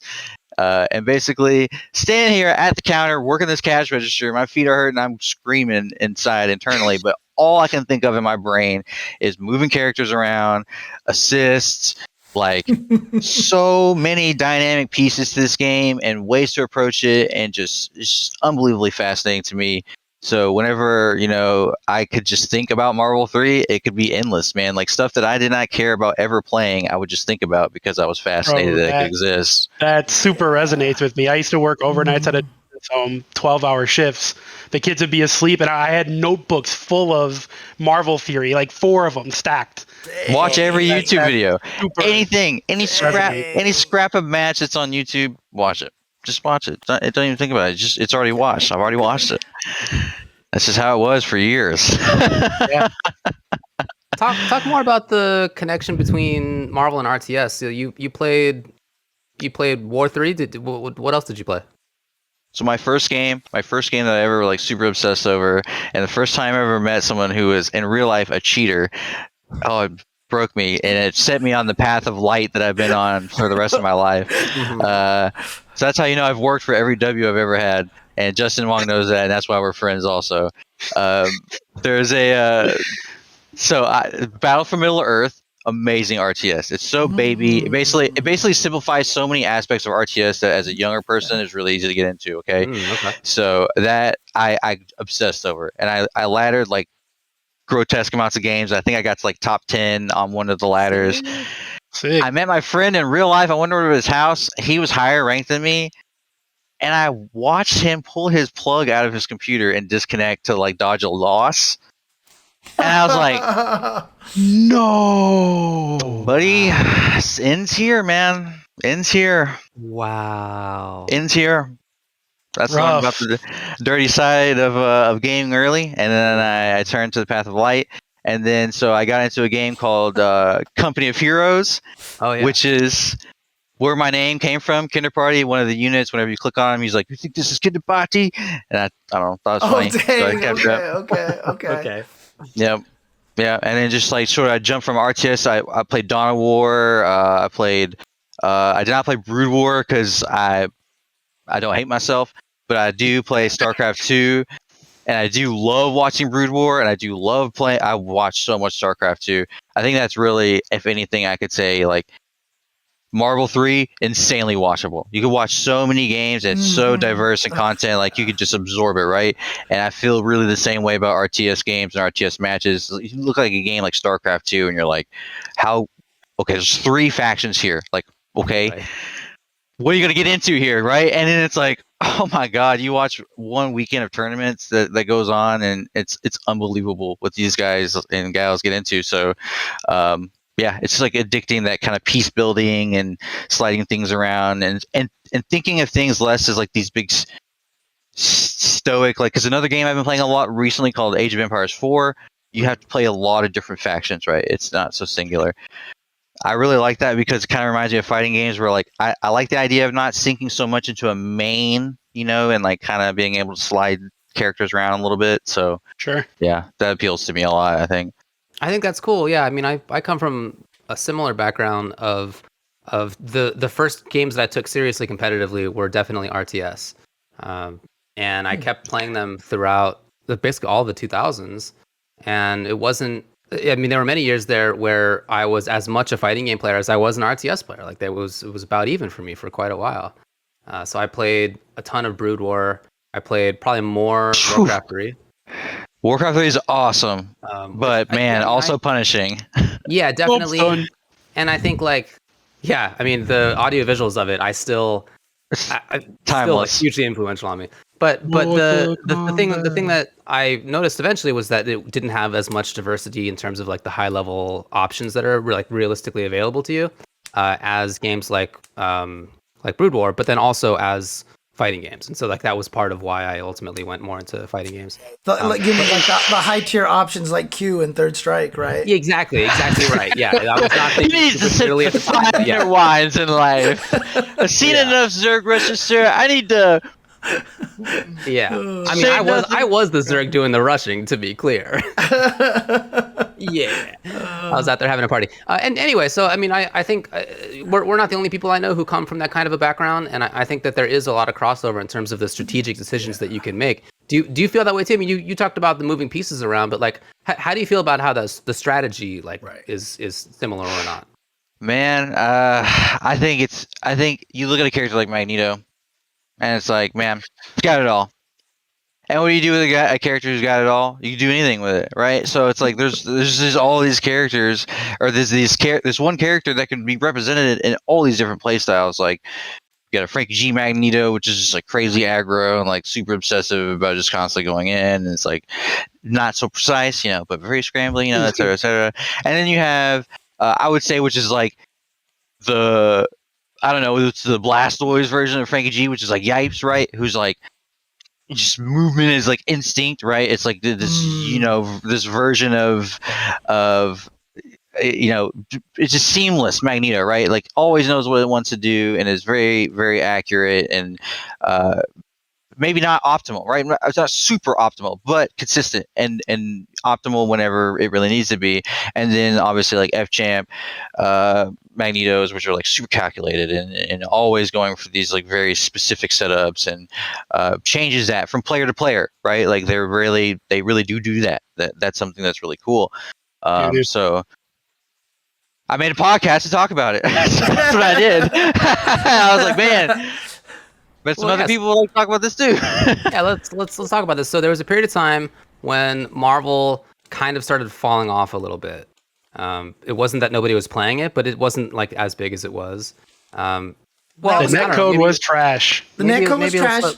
And also, that was also just a time that Zero and Virgil were kind of dominating, right? Yeah. Oh my. All right. That time still exists. I mean, I don't need to tell the story. So can you tell the story about how the podcast that you did called Marvel Lives came about? I have the best visual representation that I'll have forever for this because the last UFGT, I do believe, I think it had to have been a lot. Maybe it wasn't. I don't know. There was one year Brightside got second. That was at UFGT. It was UFGT, but Brightside got second. Yeah. I don't know if it was X or not. I don't know if it was the last one or not. But it was. It was the first one with Ultimate. No, people are saying anyways. People are saying 8. 8. I think 8 sounds right. 8 sounds good to me. Man, it was so magical, and he was hometown hero, and just so brilliant, and doing all this stuff. And that tournament for me was also personally really awesome. Like I got to beat Sanford Kelly, and he yelled at me. It was awesome. beat Ricky Ortiz, who also yelled at me. It was awesome. It was a great time. I'm pretty sure that was a tournament you and I met actually in person. I believe it. Absolutely. I'm pretty sure. Yeah. Man, it was amazing. And sure enough, we got all the way to the grand finals, and Brightside has to face Chris G. And Chris G lost in the first round. What? He lost to Wentnell. He lost to Wentnell, who was also awesome. Wentnell's awesome. And I would hate to fight Wendell first round, but if you're Chris G, probably got this. You expect this. This is not like in his like super dominant streak, but he's like, I don't know. I mean, pretty much is actually. And you expect he's going to win the tournament. He beats everybody else 3-0. Wow. He got mad. All the way to the grand finals. And then he clobbers Brightside. And I mean, like, it's so sad to see Spider-Man try to fight this because it's impossible, right? Like, it's just really, it's impossible. And the ballroom just leaves. Like, it's like, there's like so many games left to play. Nobody's watching. Nobody. Like, everybody just like in droves. They walk out. Walk out. They're not going to watch Chris G do this to another one. And, like, that represented so many feelings for, I think, how people felt with that game. It was like the Tom Brady effect times like a gajillion because you just didn't. And it was hard to talk about every week too. Don't get me wrong, it's not easy, but it is. It was fun because I want to give a huge shout out to Persia, who obviously did all the graphics, he did all the slides, she did a ton of work and was very supportive in general just of the whole concept. And then also everybody who we had along as cast members, we had SBK, we had Potato Salad, Merkel, Rambam, Raidbot, Airborne, Ray who showed up for one episode and never showed up ever again, which was hilarious. But we still had to include him in the crew because it's funny. And then like countless guests, right? So many crazy guests. Like KBR was on when he was crashing at my couch. There's just like all kinds of guests that we had on and did all these different things. So tremendous personal experience, obviously. And then as I've heard, from many people, this is a very impactful way to get back into the community because we just kind of kept the conversation going a little bit. I try not to be as Potato Salad would say it, too cigar chompy about it, like we're not like trying to drum it up too hard because it's not what we really value in the Marvel community is not being corny. That's really what you try to do. You just try not to be corny. You just try to let the game speak for itself because really that's what it does. Like it's kind of like good pro wrestling. When good pro wrestling is going on, you don't need all the nonsense really attached to it. It's just like, yeah, this is awesome. Like, great. Yeah, you don't watch need cheap pops. Well, sometimes you need cheap pops, yeah. But I don't know. I was hoping I was right with the reference, but I was not. Nope. I need the cheap pops, but yeah, absolutely, you're absolutely right. It's just clean, you just show it. It's combat sport. It's fun. It's entertaining. You show it to anybody, and they're like, okay, this was cool. I had a good time, and that's what a Marvel 3 match is. You can show it in front of somebody, and they're like, don't really understand what's going on necessarily. They're just like, okay, this is cool. You just hear foot, and then everyone in the audience goes, and that's it. Yeah. Magneto's doing flying karate kicks, and Doom is like chopping people in the neck. It's crazy. Hulk is like screaming. It's infectious, man. It's really infectious. I really like what you said about it going at Evo, but you don't believe it either. You don't think so either, you know, it makes sense. I'll give you the credit because it makes sense. I agree. I agree. I would say that it makes so much sense. If things were about other things and just things, as you guys talk, we're not going to talk anymore about rights because y'all did plenty. You did a great job. I was watching the whole time. Maybe it could happen, but I don't know, man. It's just seems unlikely. It's a pipe dream, I will admit it. But like I said, it just feels like a Rick kind of. Shout out to Tampa Never Sleeps. Yeah. Shout out to Tong. Big ups to the homies. Jason out there in the chat. How long did you do the Marvel Lives podcast for? 4 years. Dang, was it that long? Jeez. I mean, I remember because this was when MVCI was about to come out. Like, we knew it was coming, and we were hoping for a new sequel. You and Persia were like helping run circuits and all this other stuff, and you guys, I remember you got really burnt out doing a lot of this stuff too. But then MVCI came out, and like, let's just say it fizzled, right? Like, I mean, how hard of a time was that for you guys having put in all that work and to see that kind of reception happen for the game? Really, it was like an impossible task for anybody to try to manage expectations for. Is really the thing, because so I was there for the whole timeline. Okay, so again, shout out to Persia. She really wanted me to be a part of the original announcement because we thought there was a really big sniff that this was going to get announced at PSX. So she helped pay for. And everybody inside knew. We all. Knew. We did, right? There so like it was like if there was, they smacked. We gotta be there, right? Like we gotta be there. So like she was like, "Let's go." She helped pay for my ticket, and we went. And we were there. We were like, "Gotta see this." And sure enough, we were there for Mega Man's foot, and I hugged Ninja Nom. It was a sweet, beautiful moment. He's a sweet, beautiful man. And we watched the trailer, and I was like, just Marvel, baby. Like, it's there. Like, okay. Don't improve the graphics. Don't improve it. I took a long look at it, and I was like, something's up here. And I didn't really know what was up. It feels a lot like when Callisto kind of reacted to Sakura when her first animations kind of showed up. Yeah. Shout out to Callisto, by the way. Another great one. I'm just gonna pack as many shots into my segment as I can. There's also there's this feeling of like what's gonna be different, right? Because we went to E3. And that was awesome because we got to go like in partial representation with Misfits through Angelic, who was with Misfits. Right. So they gave us our Airbnb, all these great opportunities, and we went and checked it all out, and we were there. We grinded those boosts, man, and I was covering all this stuff, and I was trying to get info out, and people were just berating me, like smashing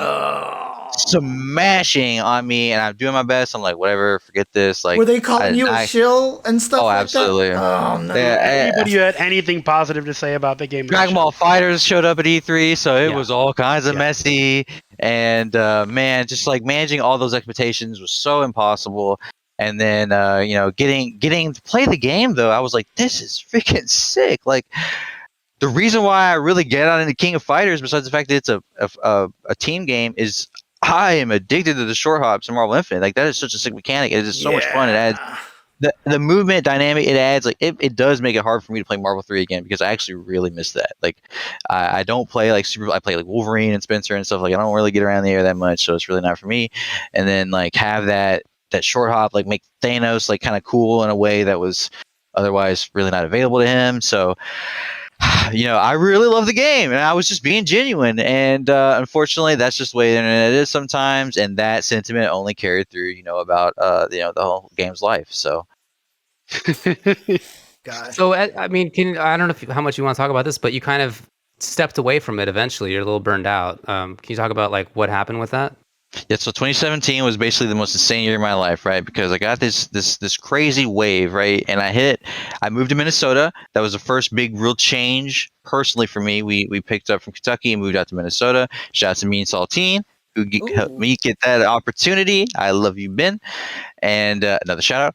And then there's a crawl to Evo, which I get to commentate. Persian, I get to open the show. It's awesome.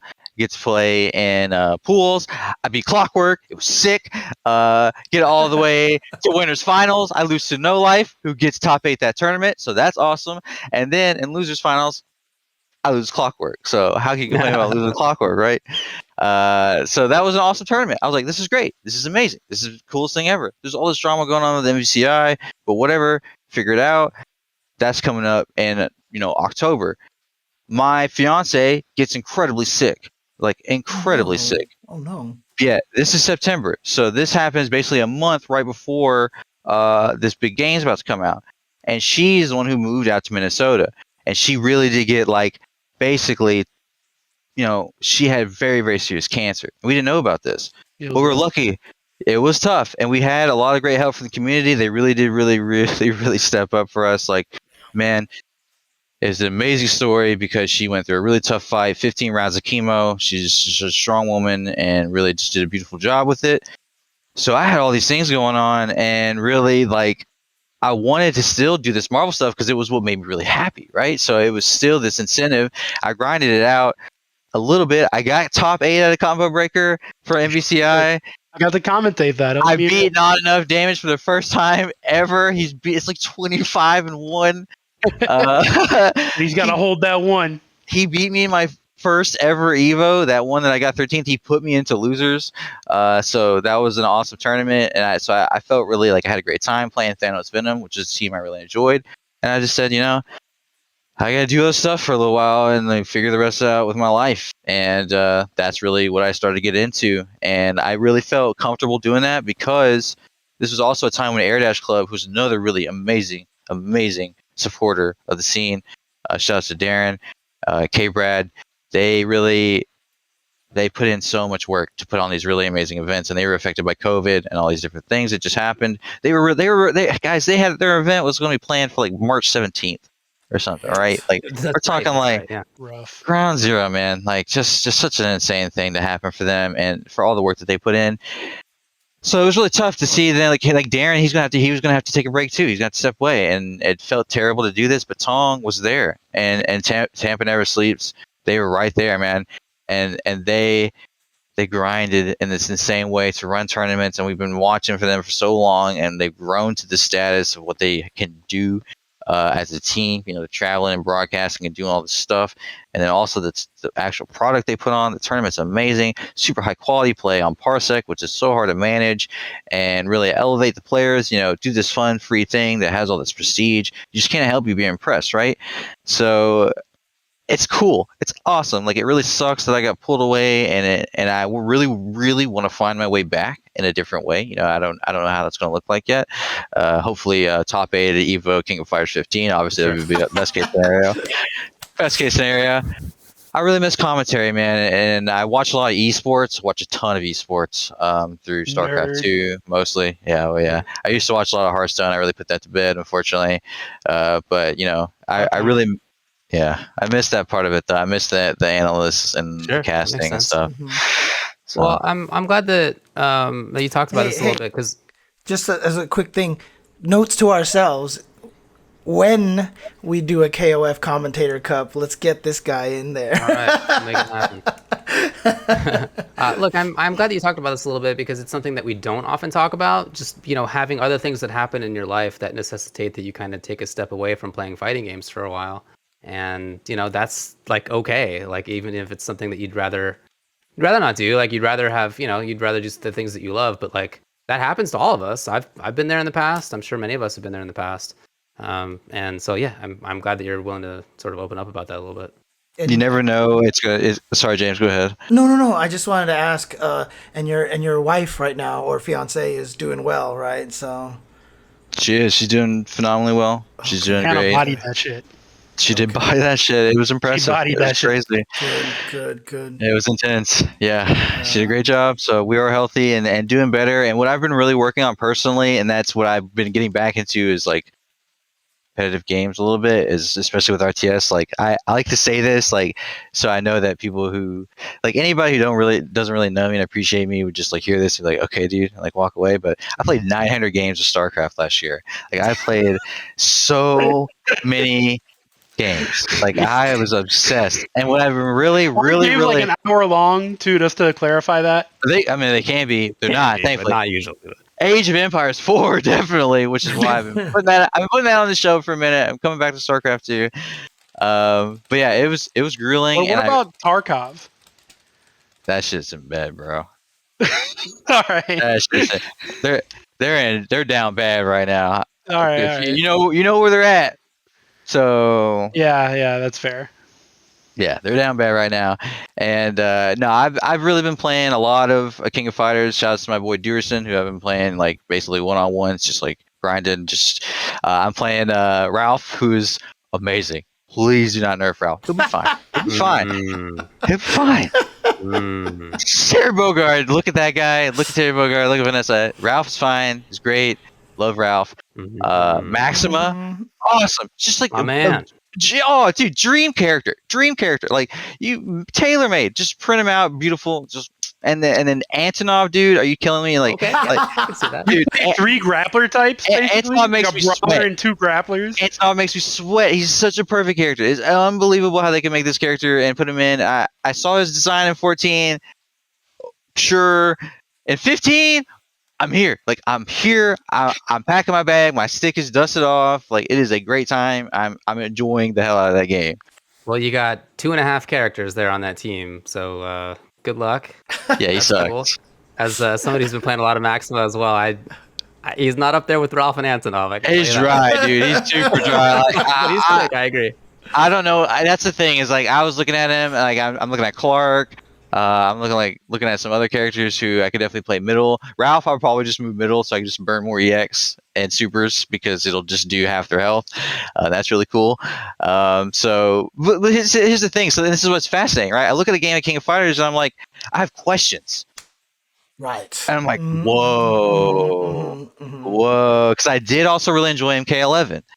The thing that I really don't love about NRS games, and I played them all. Actually. I played, except for 9. I didn't play 9, but I played 10. Played Injustice 1. Played Injustice 2. I hosted Injustice 1 tournament in my dorm. I played MK11. Like all of them. And like, I just cannot stand practicing the nuances that make you a good NRS game player. That shit is irritating to me. So Shout out to UltraDavid, who also, I gotta tell the story, man. You bullied the hell out of me. You are involved in one of my most what now? You bullied the hell out of me. Okay. I thought you said something else. Right, yeah, we got some games in. You're involved in one of my formative experiences in fighting games because I played basically only, I did play Super Street Fighter 4, but I really didn't have any idea what I was doing. Marvel 3, you could up back. You could up back. Right. You up back. Jump back. Up back anything. Doesn't matter. It's fine. You're good. Doesn't matter. It's so easy. It just makes it so easy for you. Push guard. You're out. Good. Go play the game. Man, I ate so many bites of stand roundhouses. Like just, I don't know, a dozen. And he sent me a message and he was like, block the meeting. I was like, what are you talking about? I'm trying to get out of this. Like, this is impossible. And he's like, block meeting. Now I've been unpacking that for 9 years, and I'm ready to win Evo. Ready to win Evo. All right, man. Well, good luck with your plan to win Evo and JLF. You already answered the question that I always ask, which is where did your game handle come from, right? I mean, you've got Great Kingini now. Yeah, what's that about? Okay, well, so I used to play Dead by Daylight a lot. That's like when I was streaming really heavy. I played a lot of Dead by Daylight. There was a guy in one of the games, and I was looking for a new tag because I was just, I don't know why. You know how it is. Yeah, you know how it is. Hunt a new tag, and this guy was in my match, and he was named the Great Bongini. And I was like, that's really funny. That's really funny. It is. And I'm using all these King monikers. I'll throw King on the front, and it's really funny when people say it. So That's where I picked it up. That's where I picked it up. My last question for you, though, now is who is the more powerful KP, Kinderparty or Katana Prime? Shout out to Katana Prime. We've clashed many times. Epic exchanges of mental energy.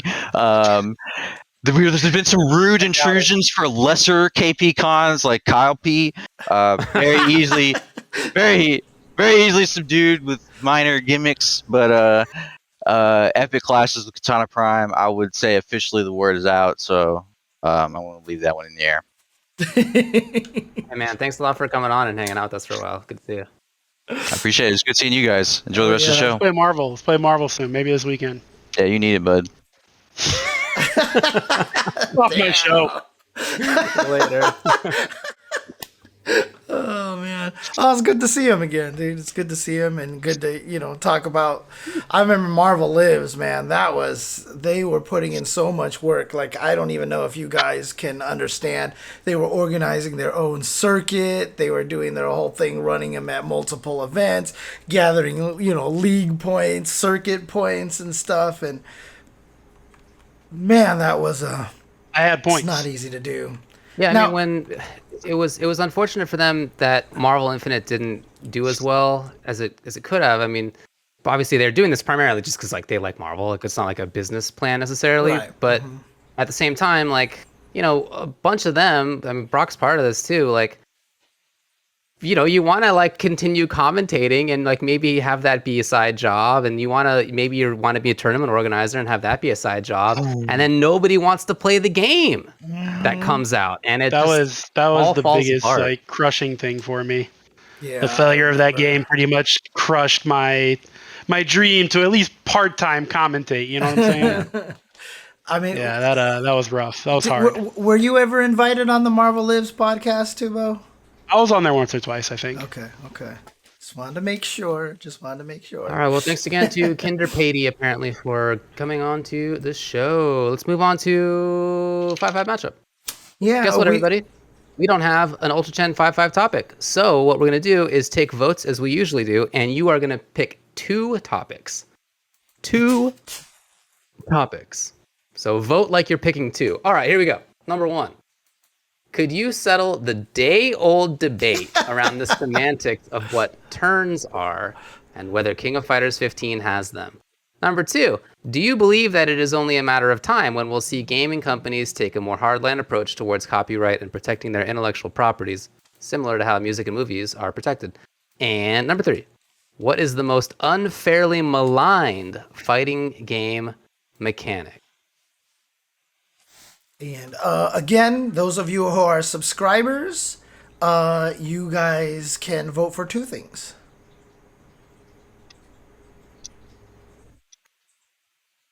Make it happen out there.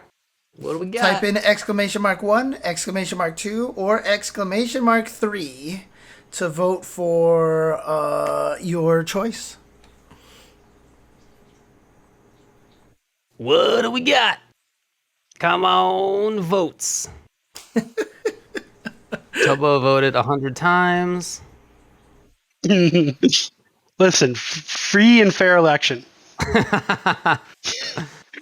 Did you vote for the same one both times? Because remember, we're doing 2. Do. We have 2 I this always time. Do. You can affect the 2. Tisk. So 3 is definitely running away with this thing in terms of number 1, but in terms of first place, I should say. But the second one is close. Yeah. All right, do you guys. Want to let it go, or do you want to call I'll give you a last chance here to jump in here for number 1 and 2. If you guys haven't voted yet. Nope. All right. 10 seconds or whatever. No, it's done. No, there's no more increasing votes, so we're shutting it down. It's we done. are shutting it down. We are at number 3 and number 1. There we go. Okay. Well, number 3 and number 1 it is. All right. Number 3 won it big time, so let's start with number 3. What is the most unfairly maligned fighting game mechanic? James, can you reset the timer? Oh, yeah, you're right. Sorry. Let me also update the thingamajig here so that it's actually in there. Let me just blow this up. the answer is blocking. Nobody wants to block, and it's extremely important. And by the way, in my opinion, can be really fun in games where blocking takes a lot of like fast movement, in terms of like your execution, and you have to have reactions and you have to have predictions. I actually really like defending, just like straight up blocking in games like Marvel, and MK has this sometimes, KOF has this sometimes. Some Street Fighter systems or like V-Triggers in particular have that. Like, I really like blocking, and everybody hates blocking. Everybody's out there talking about how I like that. I like that. Is it maligned though? People are maligned. Yeah, David's saying that no one likes blocking. Nobody likes to block. Everybody wants to be on offense. Exactly, and furthermore, it's not just that they don't like it. They're looking for every option other than blocking. They want to avoid it as much as possible. It's absolutely maligned. Block the meaty. Yeah, exactly. Yeah, holding up back. I mean, so there's two things that I have in response to this, right? One, I mean, are people really saying that blocking is a bad mechanic? Like, they don't like to block, but I don't feel like it's a maligned mechanic, right? They just don't enjoy doing it. And number two, you're just answering that because you're a grappler and you want people to block so you can throw them, okay? I'm just saying. A long game here, huh? I also want them to block so that I can do chip damage by killing them from across the screen sometimes, James. Okay, fair enough. Okay. No, I mean, honestly, even on defense, I really think that it's fun. And when I, in games and versus characters that have this kind of stuff, if I sit there and I block hard mix-ups for like 10 or 15 seconds and I get out of it, I feel like I did the sickest thing in the world. I was going to say, like, some of my pop-offs back when Big Marcus was my roommate was me popping off about blocking and he can't hit me. Absolutely. It just felt so good. Yeah, absolutely. Yeah. I feel like such a genius, like more of a genius than when I open people up typically, because it's like once I'm up close, like you're right, like I'm often playing grapplers, and so like if I get in and I can't open you up, like a pretty good chance that I do, because like that's my character archetype. So it's cool when that happens, but I feel like a genius if I block correctly for an extended period of time. So shout outs to blocking. Well, if I had to pick one that's not what David said, I would have to say the comeback mechanic, just in general. Okay. Yep. Comeback mechanics have been there since like Super Turbo, essentially. I mean, they maybe even before that, if you count the random damage done in Street Fighter 2 in general. So it's a bit of an iffy one, but not only I think every comeback game mechanics are not new. Yeah, and almost every video game has it in some regard. I think they get a really bad rap. Some of them are maybe a bit too strong, but usually as the game progresses and ages, that doesn't become the truth. Even X Factor, which was made fun of for a long time, turned out it actually maybe isn't quite as broken as we thought. And just the ways that you can use it defensively and offensively make it a stronger mechanic than people may, or a more balanced mechanic than people may have thought. So I think comeback mechanics get a bad rap. Yeah, I mean, it's even the same for other games. Like in Street Fighter V, I think the V triggers ended up being less powerful.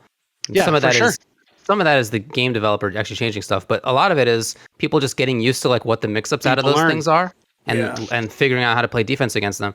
Same kind of thing with other comeback mechanics in other games. I feel like Ultras in SF4, when that game came out, so many people thought it was Scrubville. Oh my god! They hated Ultras. You get this from getting hit. God, it's scrubby. And then by the end of it, like they weren't playing CVS 2K Groove before that. Believe me, I had that same exact argument at that time 12 years ago, 13, 14 years ago, it turns out now. Yeah, absolutely right. So even back to CVS 2, I mean, as you're saying, like that, even that mechanic comes from other KOF games, like that has been around for a long time. And in most of these cases, it ends up not being as strong as it initially feels. It ends up being manageable and ends up being an important part of the game. Totally agree. That's the thing too, is that, they weren't wrong. X Factor was broken, but the thing about it is, if you play a game long enough and you're willing to stick with it, everything that broken just becomes part of the gameplay. You learn to play around it, and that's what happened with X Factor. This is not answering the question, but I just want to say my only problem with X Factor was that it was character specific. Like, I hated the fact that Amy got no speed up in the original MVCI, in MVC3 for no reason. Was Amy neither did Hulk. Yeah, Hulk didn't get never it. got one. Hager never got one. Thor never got one. Yeah, that I didn't like. And your team is slow all the time. And Strider, for some reason, got no damage boost compared to everybody else in UMVC3. Yeah, but he is fast as shit. Yeah, but I mean, I'm fast as shit. I'm gonna go with the Maximilian argument. Is they were so scared of Ouroboros, and then they gave Virgil freaking the Gucci belt. You know, it's like I mean, yeah, but whatever. What are you gonna do anyway? Exactly. As far as comeback mechanics go, that's a whole hole we could go down for hours. Yeah, I know. Right? But I'm totally with you. I feel like they do get too much of a bad rap, and I feel like that in particular comes from players who feel like they themselves don't need it, or that they're playing characters that don't use it. So I always feel like there's bias in this, and just people who are like not really thinking about the game as a whole, instead sort of more myopically thinking about like, this is how I want a fighting game to be. I want it to be about the footsies, and I want it to be about this mid-range game, and they have this very narrowly defined set of terms that I just think is like not a good way to view games. People hate comeback mechanics when they die to them.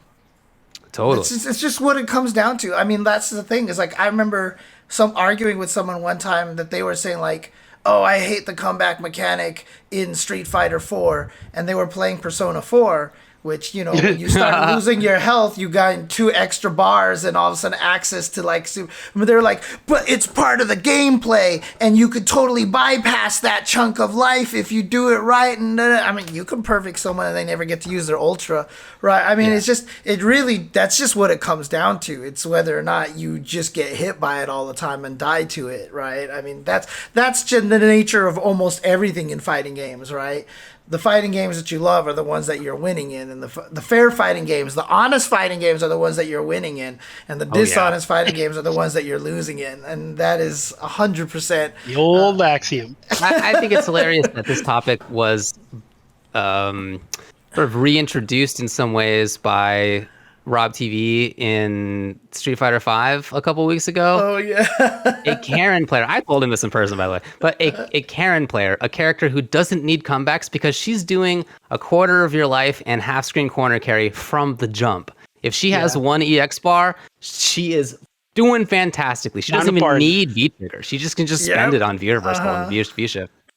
So that design, that character doesn't need it, but there are other character designs that are totally legit and fine that are built around that mechanic, and that's completely fine to have that kind of variation in there. But Karen is completely fair because she doesn't rob you with V-Trigger. Oh my god, she's robbing you when she gets into crouching medium kick rage. I mean, that was his whole point. And unfortunately, Tubo, you have 2 people to 1 here about who actually enjoy In-N-Out fries, but you know that's the worst. Another story, dude. So, but I mean, honestly, it's hard for me to say.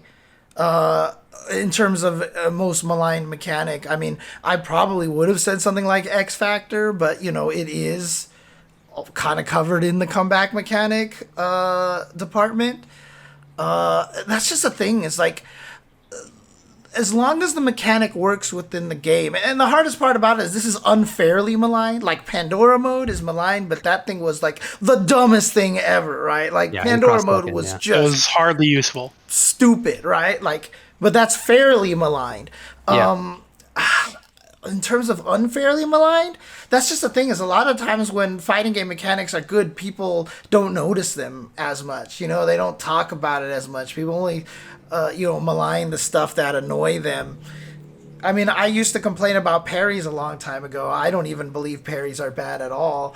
I still don't necessarily like how parries work. I wish they were implemented slightly differently. If everybody had a Gil-style parry that actually had recovery, I think I would be totally... You know, James, I think this might be one of the first things I 100% agree with you on in fighting games. if parries can be frame 1, as long as they have a whiff animation, then they're fine. That's how I feel.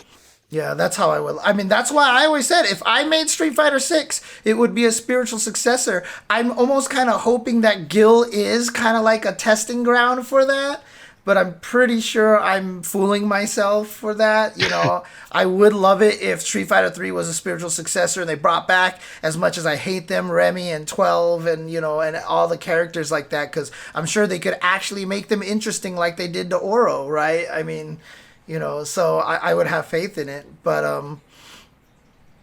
yeah, Yatagarasu's parries were well done. Totally you know what? agree. Honestly, I mean, the most unfairly maligned fighting game mechanic is the grappler. That's just what it is. That's the answer. That's my answer. That's not a mechanic. That's a character archetype. Command grab. The command grab, right? I mean, people hate command grabs. That is like literally the most unfairly maligned mechanic, because grapplers have been suffering like since the inception of fighting games. They've been suffering since the beginning of fighting games. And I'll add zoning to that as well. Grappling and zoning both are super unfairly maligned, because both of them are way harder to use than they look. And the reason why you hate them is because you haven't taken the time to study how to fight them. And because of that, it looks easy to do.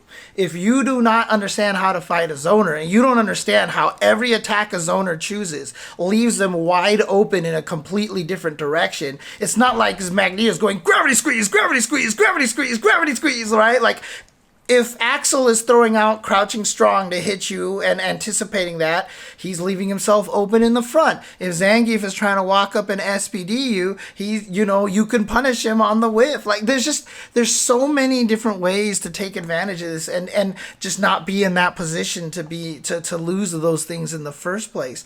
Like, those are probably, to me, the most unfairly maligned, quote, mechanic. It's a cheat question, because you're right, they're not mechanics, they're more archetypes, but they are definitely one of the most unfairly maligned things about fighting games. Absolutely. So, man, when I shoot low tiger shots at somebody for like 20 seconds in MK11, and then they jump, and that's exactly when I do high tiger shot with RoboCop, and they get blown across the screen, and I'm like plus 50 or whatever. Oh, that's such a good feeling. Dude, that I called out the exact right moment when they're gonna do this stupid option. Oh, man. Do you remember one of my my New Year's resolutions was to make Manta 2015 sweat in Soul Calibur. We played yesterday, and every time he got me into a 50-50, he was right, like 7 times in a row. Like, I block low, he hit me. I block low, he hit me. I block low, he hit me. I block low. He's like, he's gonna switch. He kept going low. The time I switched, he hit me, and I was like, I hate you. What a good feeling. And I hated him so much for it. So yeah. Yeah. You know what I hate in fighting games? I hate guessing. They should take guessing out of fighting games. Oh, guessing. Guessing's for scrubs, Get good. Play footsies. Literally, fighting games is guessing. Yeah, I mean, every human competition versus another human is guessing. That's what everything comes down to. Yeah. Mm-hmm. All right. I've even been a victim of that too, because when I play a game like Super Turbo, I don't feel like I'm guessing, but that's just because I know the game so well. I know the situations that I've already kind of predetermined the situation. But every fighting game is guessing. I think I've even said that on this show before, that I'm not guessing on Super Turbo, and that's just the complete lie. It is, and it's at the point right now where no, absolutely everything is guessing. It's one of the reasons why I kind of do like Soul Calibur and like King of Fighters, which we'll get to in just a second, is that, it's a lot of preemptive guessing, and that to me is really fun. I like preemptive guessing, and that's kind of enjoyable to me, so.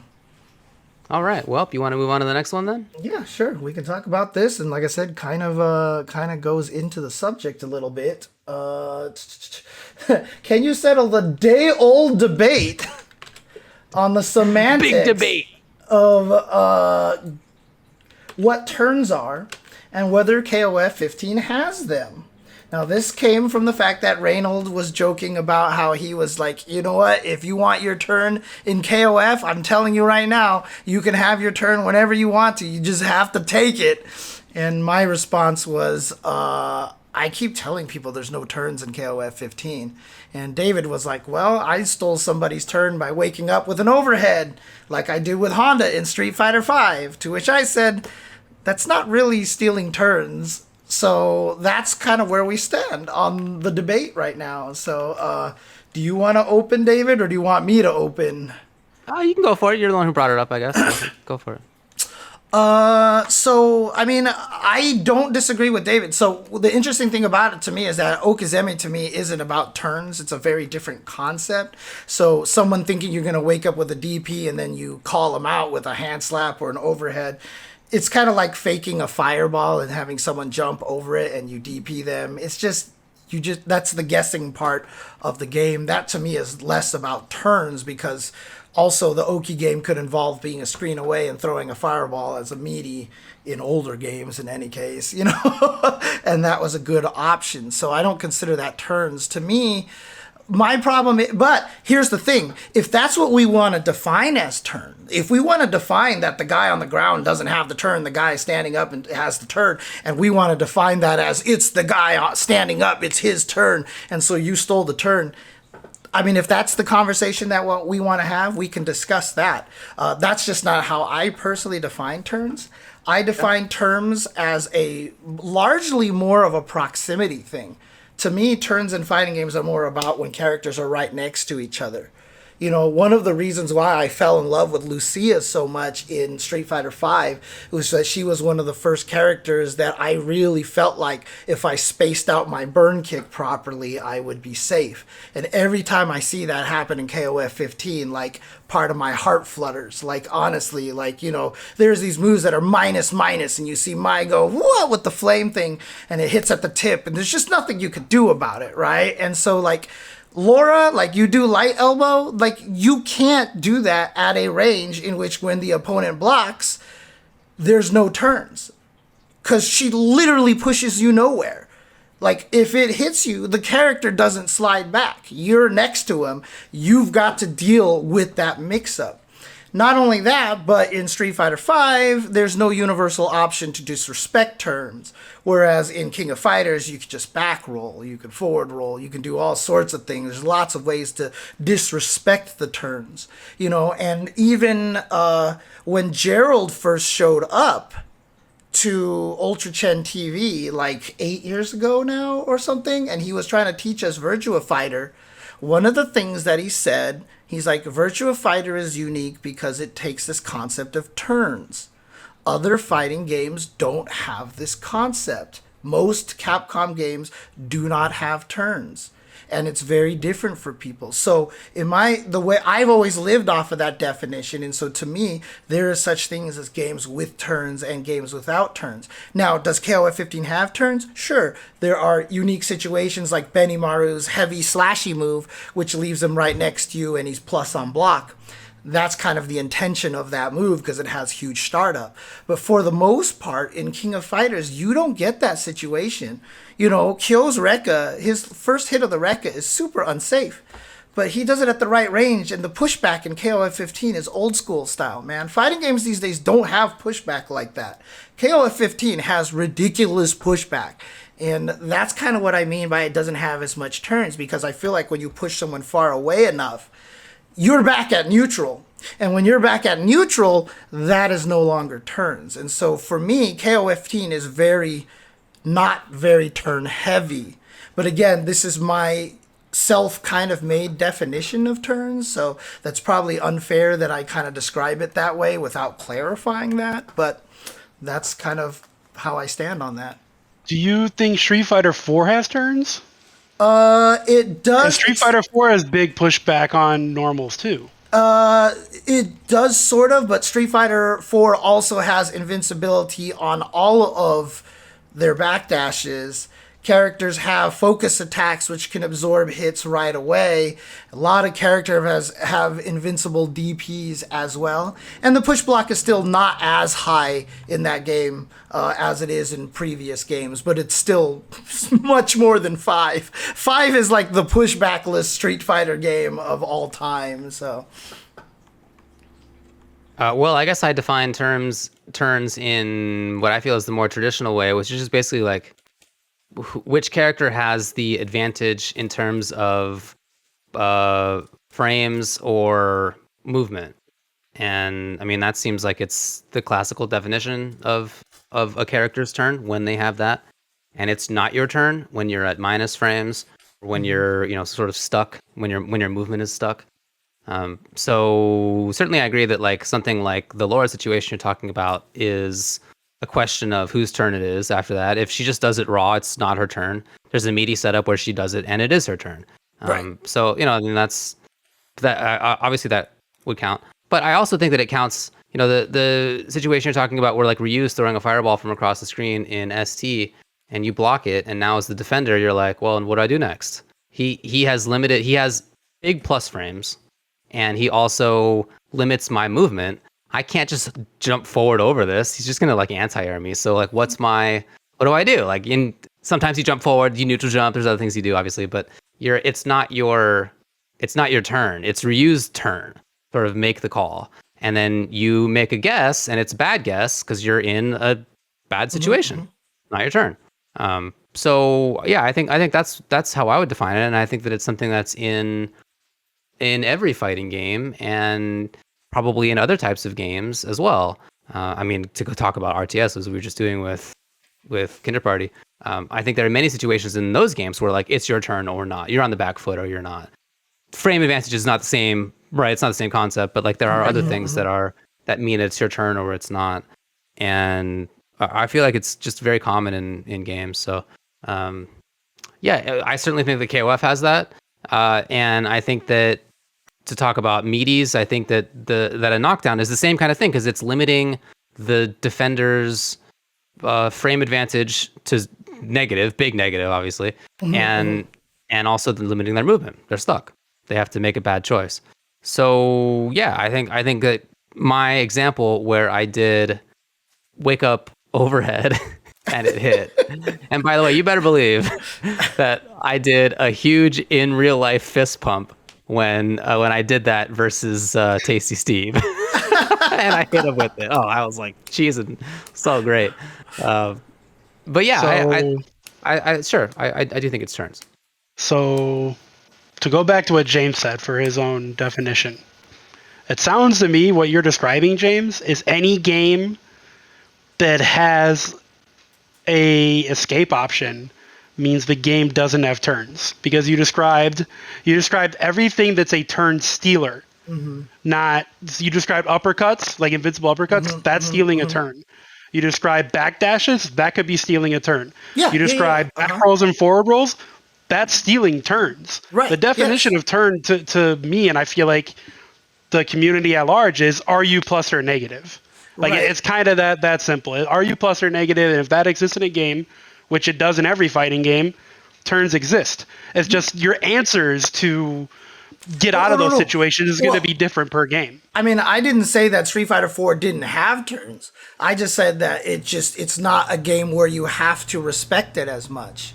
I like games where you can. I would say Street Fighter 4, you have to respect it at least as much as you do Street Fighter 5, because everything is option selectable.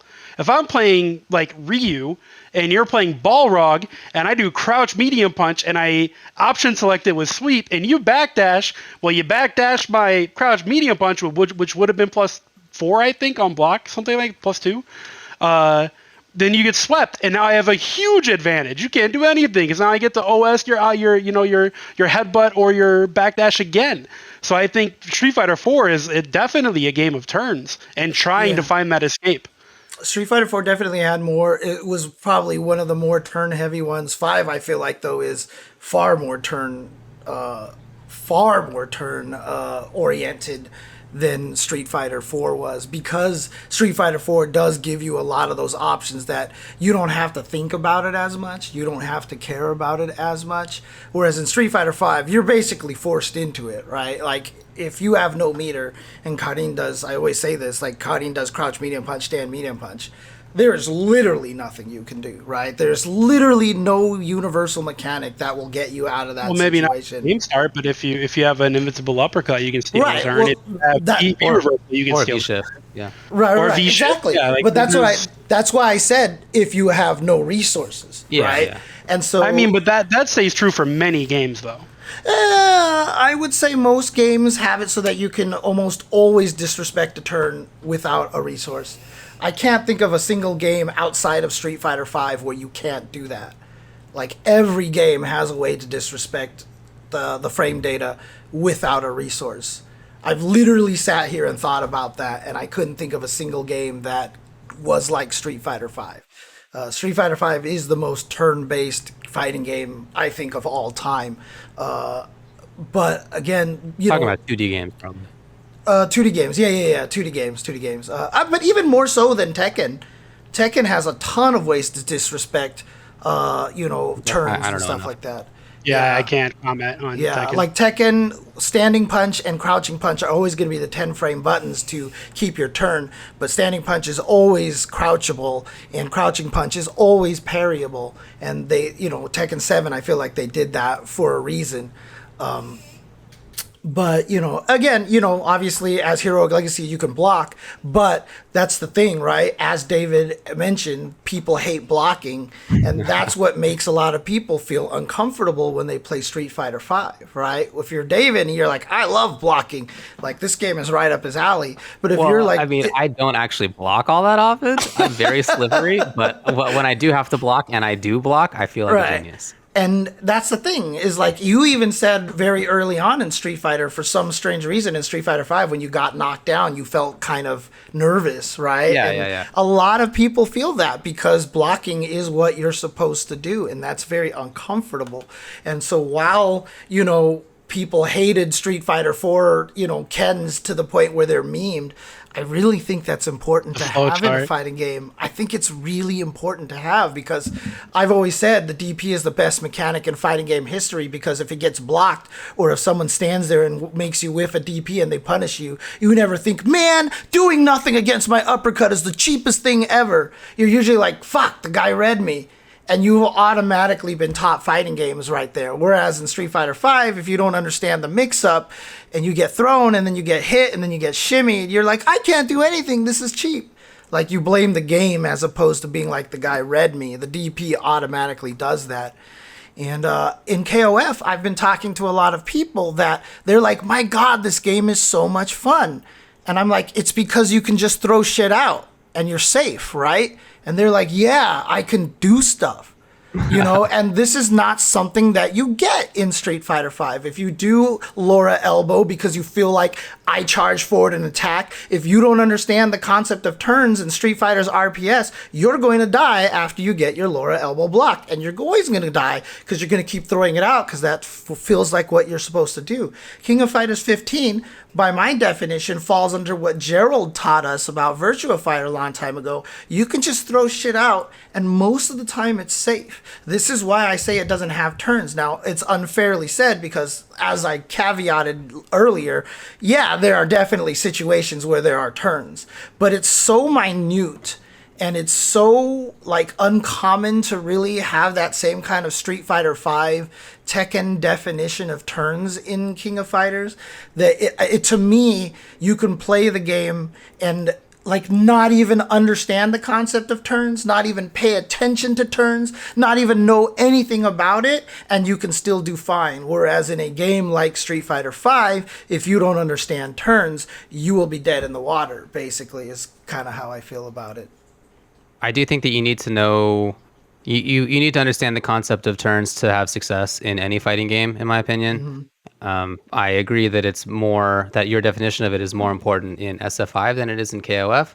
But I can't imagine somebody being strong at KOF and not understanding that it's, there are situations where it's you have the advantage versus the opponent has the advantage, whether frame data or movement. That's just, it's a huge part of the game even still. But yeah, I mean, of course, you have the ability to steal a turn in any number of different ways, in ways that some other games don't have anyway. But yeah, it's fun. It's a fun game. I have been playing it a lot. You got anything else? Nope. I think I pretty accurately represented my view for one of the few rare times on this show.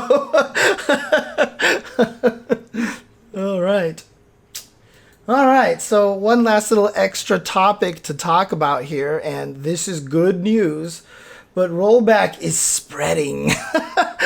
We are getting more and more awesome news, and honestly, shout outs to Arxis for this. BlazBlue CrossTag Battle rollback beta is live. So now people can stop blaming the netcode for when they can't block anything, because you're still not going to be able to block anything in CrossTag Battle. But again, rollback netcode in that is great. I haven't seen a lot of people tweeting about how their experience has been, but because with, Arxis' history in Central Fiction and Accent Core and now Strive and everything, I can't imagine it's bad. I can't imagine the rollback is bad at all. I mean, people are running tournaments on it already, so really, all right. Oh, dang. Yeah. Okay.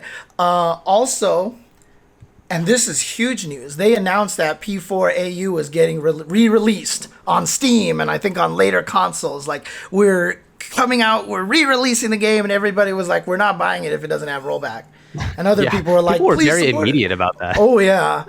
And sure enough, they tweeted out a video yesterday where the producer, I want to get his name actually on right over here, Kazuhisa Wada, actually had a video where he's like, I'm here to announce that, we will be adding rollback to the game. I think he kind of made the implication that it won't be there when the game comes out right away. Yeah. No. It's coming out in the summer. Yeah, so it will come out a few months after launch, so right. That's awesome. And again, this is not up to Arxis, right? This is probably up to Atlas. And so Atlas made the decision to work with Arxis. Arxis was probably like, we can do this. We're good at this now. And Atlas was like, go ahead. So shout outs to Arxis. Shout outs to Atlas. They are adding rollback to P4AU coming this summer. And again, for those people clamoring like, what about Granblue? What about Dragon Ball? Probably harder for those games. And again, not up to Arxis. That's going to be up to Cygames, and that's going to be up to Bandai Namco on whether or not they get the rollback. But the fact that Arxis is going hard in rollback probably is a good indication of just how much they think rollback helped Guilty Gear Strive. Well, I mean, not even just Strive, but KOF 98 and BBCF and Plus R. Every game that's gotten it has gotten huge sales boost. I mean, I think they're kind of seeing that it's worth it. KOF 15 would not be successful right now if it did not have rollback. Nobody would be playing it. Absolutely not. No, it'd be dead in the water. It'd be the Samurai Showdown syndrome again. I'd be playing it if, say the line, Bart, if it had rollback. Yay! I mean, honestly. And yes, and Game Genie, you are right. Undoing the poison that Street Fighter V caused. I really do believe Street Fighter V was one of the biggest setbacks of rollback netcode because it was so badly done. But I think Guilty Gear Strive did the exact opposite. Because if Strive didn't have rollback, you can sure as hell bet that KOF 15 wouldn't have had rollback either. Very true. Very true. That's right. I really believe that. So, I mean, you don't even have to imagine it, Flotas. Just go play 14, go play 13. It's all there, dude, without rollback, dude. Yeah, with bad rollback, so... but again, people seem to be really happy with the netcode for KOF 15. They ran a couple of betas. Make sure you run the betas.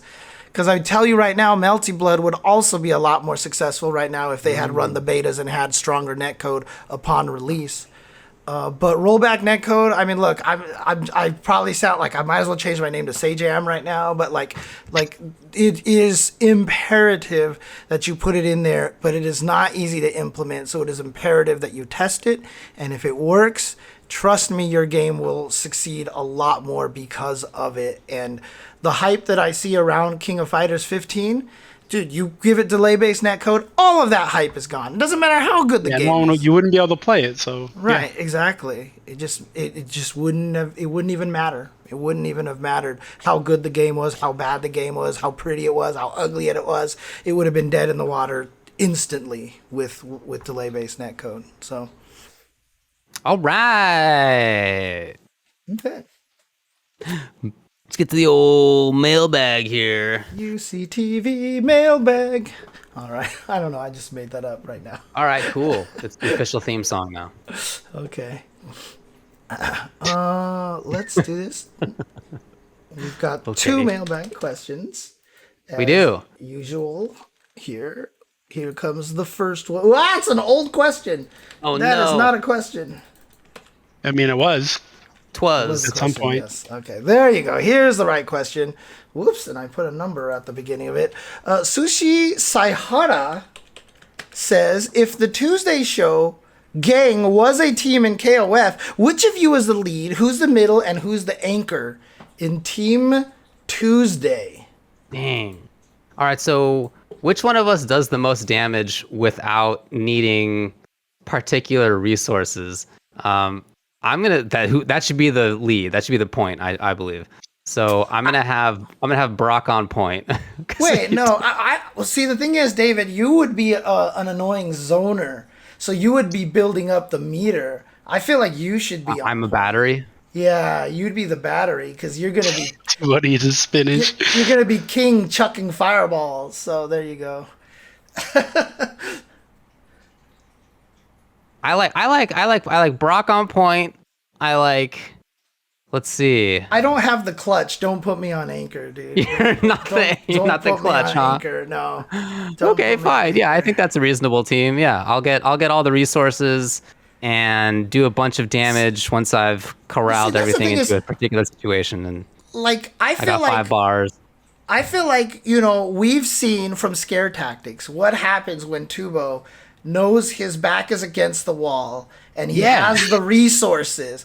He didn't even need resources. That was just Brock just walking around. Dude, the resources was the fear and the justice swirling through his body. Dude, I think Tubo is actually K-Groove was popped. K-Groove was popped. Okay. I think Tubo is anchor. I really, really do. I would put David first because you would charge the battery and you would giggle and you would be able to annoy most teams to death by yourself. And then I would be in the middle because I don't know what I'm doing and I'll just do whatever I need to because I'm very versatile. All right, I'll find a way to compliment myself. I am a very versatile human being. I can do lots of different games. I could commentate with a lot of different people and stuff. I feel like I'm still one of the best at that. And then Tubo will be at anchor because I think he's the one who's going to cash out. I mean, we're definitely counting on Brock to do our damage. That's for sure. Both of us are basically. Yeah. Just give me the meter, baby. That's all I need. All right, there you go. There you go. That's a good question. Okay. And then here we go. Last question here. Stephanie Brownback via Twitter asks. An enchantress appears before you and grants you the ability to telepathically communicate with 3 different species of animal, a la Aquaman and fish. Which 3 animals do you choose? Are you using these powers to benefit Earth, talk to your pets, or perhaps become a supervillain? Wow. Interesting. I mean, I think I would need to pick cat for sure. Oh, God, I would be so terrified to know what the hell Nathan is thinking all the time.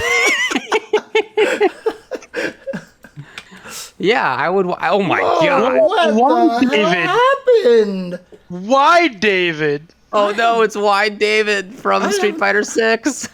What the hell? How James did that happen? How did this even happen? God. I've never felt more powerful. Bro, you just need to grow your beard out. You look like Ryu. Yeah. I've never worn that kind of sandal before, I can tell you that. All right, I'm going to have to fix that. Okay. All right, here we go. Here I am. Here we go. Taking up space. What happened? I think when I was trying to change something, I accidentally hit a keyboard shortcut that changed the way, I guess I reset the thing or something like that, but aha, he creeps in. Okay. Even tiny like that, that's hilarious. Okay. All right. Oh, David's boy. just cackling still. Okay. I am cackling indeed. All right. Okay, Tubo, what animals would you talk to? So the question didn't specify if they listen to me, like if they have to listen to my commands. If I'm just talking with some animals, I don't know, man. That's like a whole different situation from. Okay, but it does take say, my commands. it does say a la Aquaman, and Aquaman can command the fishes of the sea. It's true. They have to listen. They have to listen. Maybe they have to listen. Yeah. If they have to listen. I mean, boy. Stephanie is in the chat, right? So, okay, like waves come out and they have to listen. Okay, so you're commanding them. It's not necessarily for conversation. Right. Here, basically. That's tough. I don't know. That's hard. Like, I don't want to know what my cat thinks. I'm with James. Like, I can tell you what I don't want to know. You don't? No. You don't want to talk with Miles? My cat has watched me have sex. There's no way I want to know what he's thinking. He's a weirdo. He's not going to bring that up. He's cool. He would definitely bring. Come on, he lives with me. He would definitely bring that up. No question, he would bring that up. I would bring that up. There, come on. See, I would be willing to talk to cats because my cats never had that problem. No, I'm just kidding. That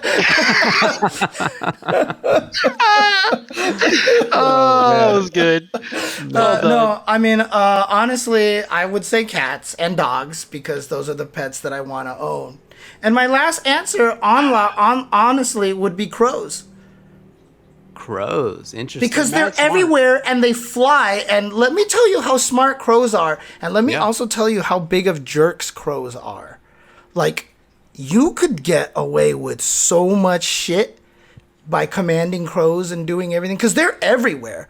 And like I said, crows are ridiculous. I've had a biology professor in college. She studied crows and she told me all these stories about crows and how like they would actually fuck with each other. Like, play practical jokes on each other and stuff. And she also told us cool communities and all that stuff. Yeah. And they even had like two crows who were clearly a couple, and one of she was studying them on a golf course, and one of them got hit by a golf ball and got injured, and basically was injured. So she ran in to take the crow and basically like nurse it back to health so that it could fly again.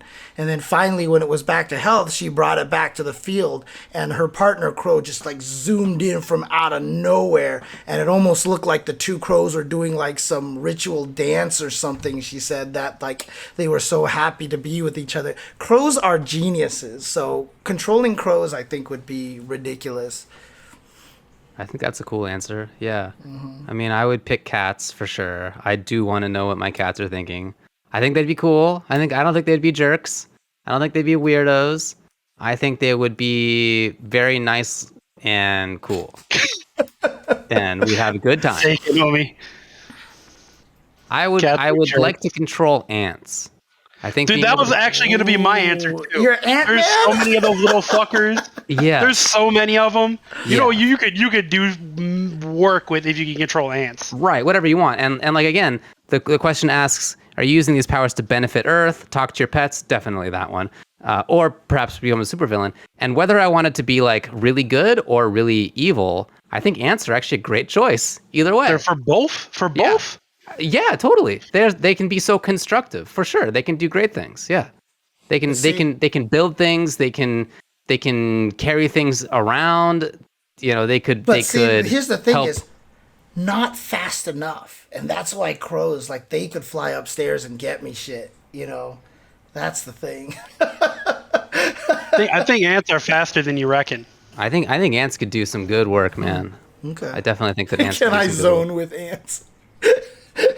Imagine controlling ants to build homes for the homeless. They could probably do that in like a matter of days. Dude, actually true. I saw a TV show recently where big mechanical ants were building somebody's home. It was not long ago. You mean a giant 3D printer, David? No, I don't. I mean, anyway, we'll talk about. I don't want to give you spoilers, but that was on a recent TV show that I watched. Oh, all right. And I think the I know other which one you're talking about too. I think I know which one you're talking about. Maybe. Okay, it's a pretty well-known series that probably everybody's watched. But anyway, okay. I would like to talk to. Really thirsty for some boba right now, actually. So. Yeah, me too. Oh, I finished that show. That's what you're talking about. I don't remember that. Okay, yeah. I don't remember. I want to know what octopus think. Yeah, that was another answer that I thought about. And they're smart. Dude, they are smart, and they have neurons in their arms, dude. Like, they're just a completely different kind of intelligence than we have. They're not constructed in anything like the same way that humans are. cats are going to be a little bit different, obviously, but like they're not going to be as different as ants are, and especially not as different as these weird animals from the ocean are going to be. See, I would love to know what they think. But if you did ants, cats, and octopi, or actually octopuses, because apparently octopi is not actually their plural. English, man, we're not. Come on. Yeah, whatever. English. But what about dogs, David? I know you love dogs. I do love dogs. It's true. I think that I can communicate just fine with dogs. Okay, that's fair. That's absolutely fair. Yeah. I mean, I just dogs know are the only domesticated animal that understands what a human pointing means. I mean, look, I just know that at some point in time I'll own a dog, so I want to be able to talk to him, but at the same time, yeah. Like, what would an octopus even? How would it even be like? Hey. Like, how would it even talk? Like, does it conceive of like itself as a single individual, or is it like kind of these arms plus a brain in the middle? Like, I don't know. I'm just very curious. That never mind. Actually, no, octopi are super fascinating. I mean, the fact that they can mimic does it conceive of itself at all? Like, I don't know. Does it like have a consciousness? I mean, it has to, because like I said, it could like you've seen the videos of the mimic octopus, right? Yeah. That thing can absolutely just pretend it's something else, and like, how do you have the awareness to pretend you're something else and change colors into it and act like it and behave and move like it? Like, that's just absolute ridiculous. Like, they are way smarter than we are giving them credit for. 100%. They're smarties, no doubt. Yeah. All right. Oh, by the way, I use my powers for a combination of benefiting Earth and talking to my pets. That's my I would have a little bit of all three, I think. Okay, fair enough. Yeah. I would have a little bit of. I mean, I would try to do everything well, but if you piss me off, better watch out for those crows, man.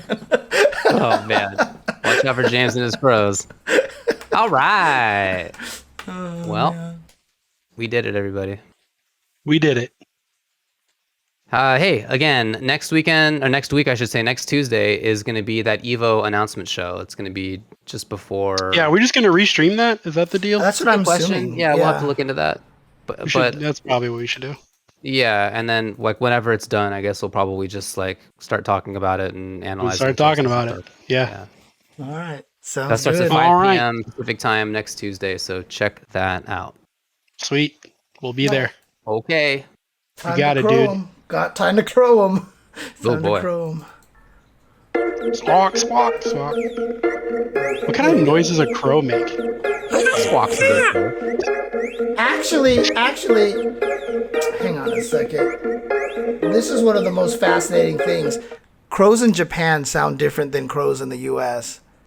And they're freaky sounding. And I know now why crows are bad guys in so many Japanese video games. So.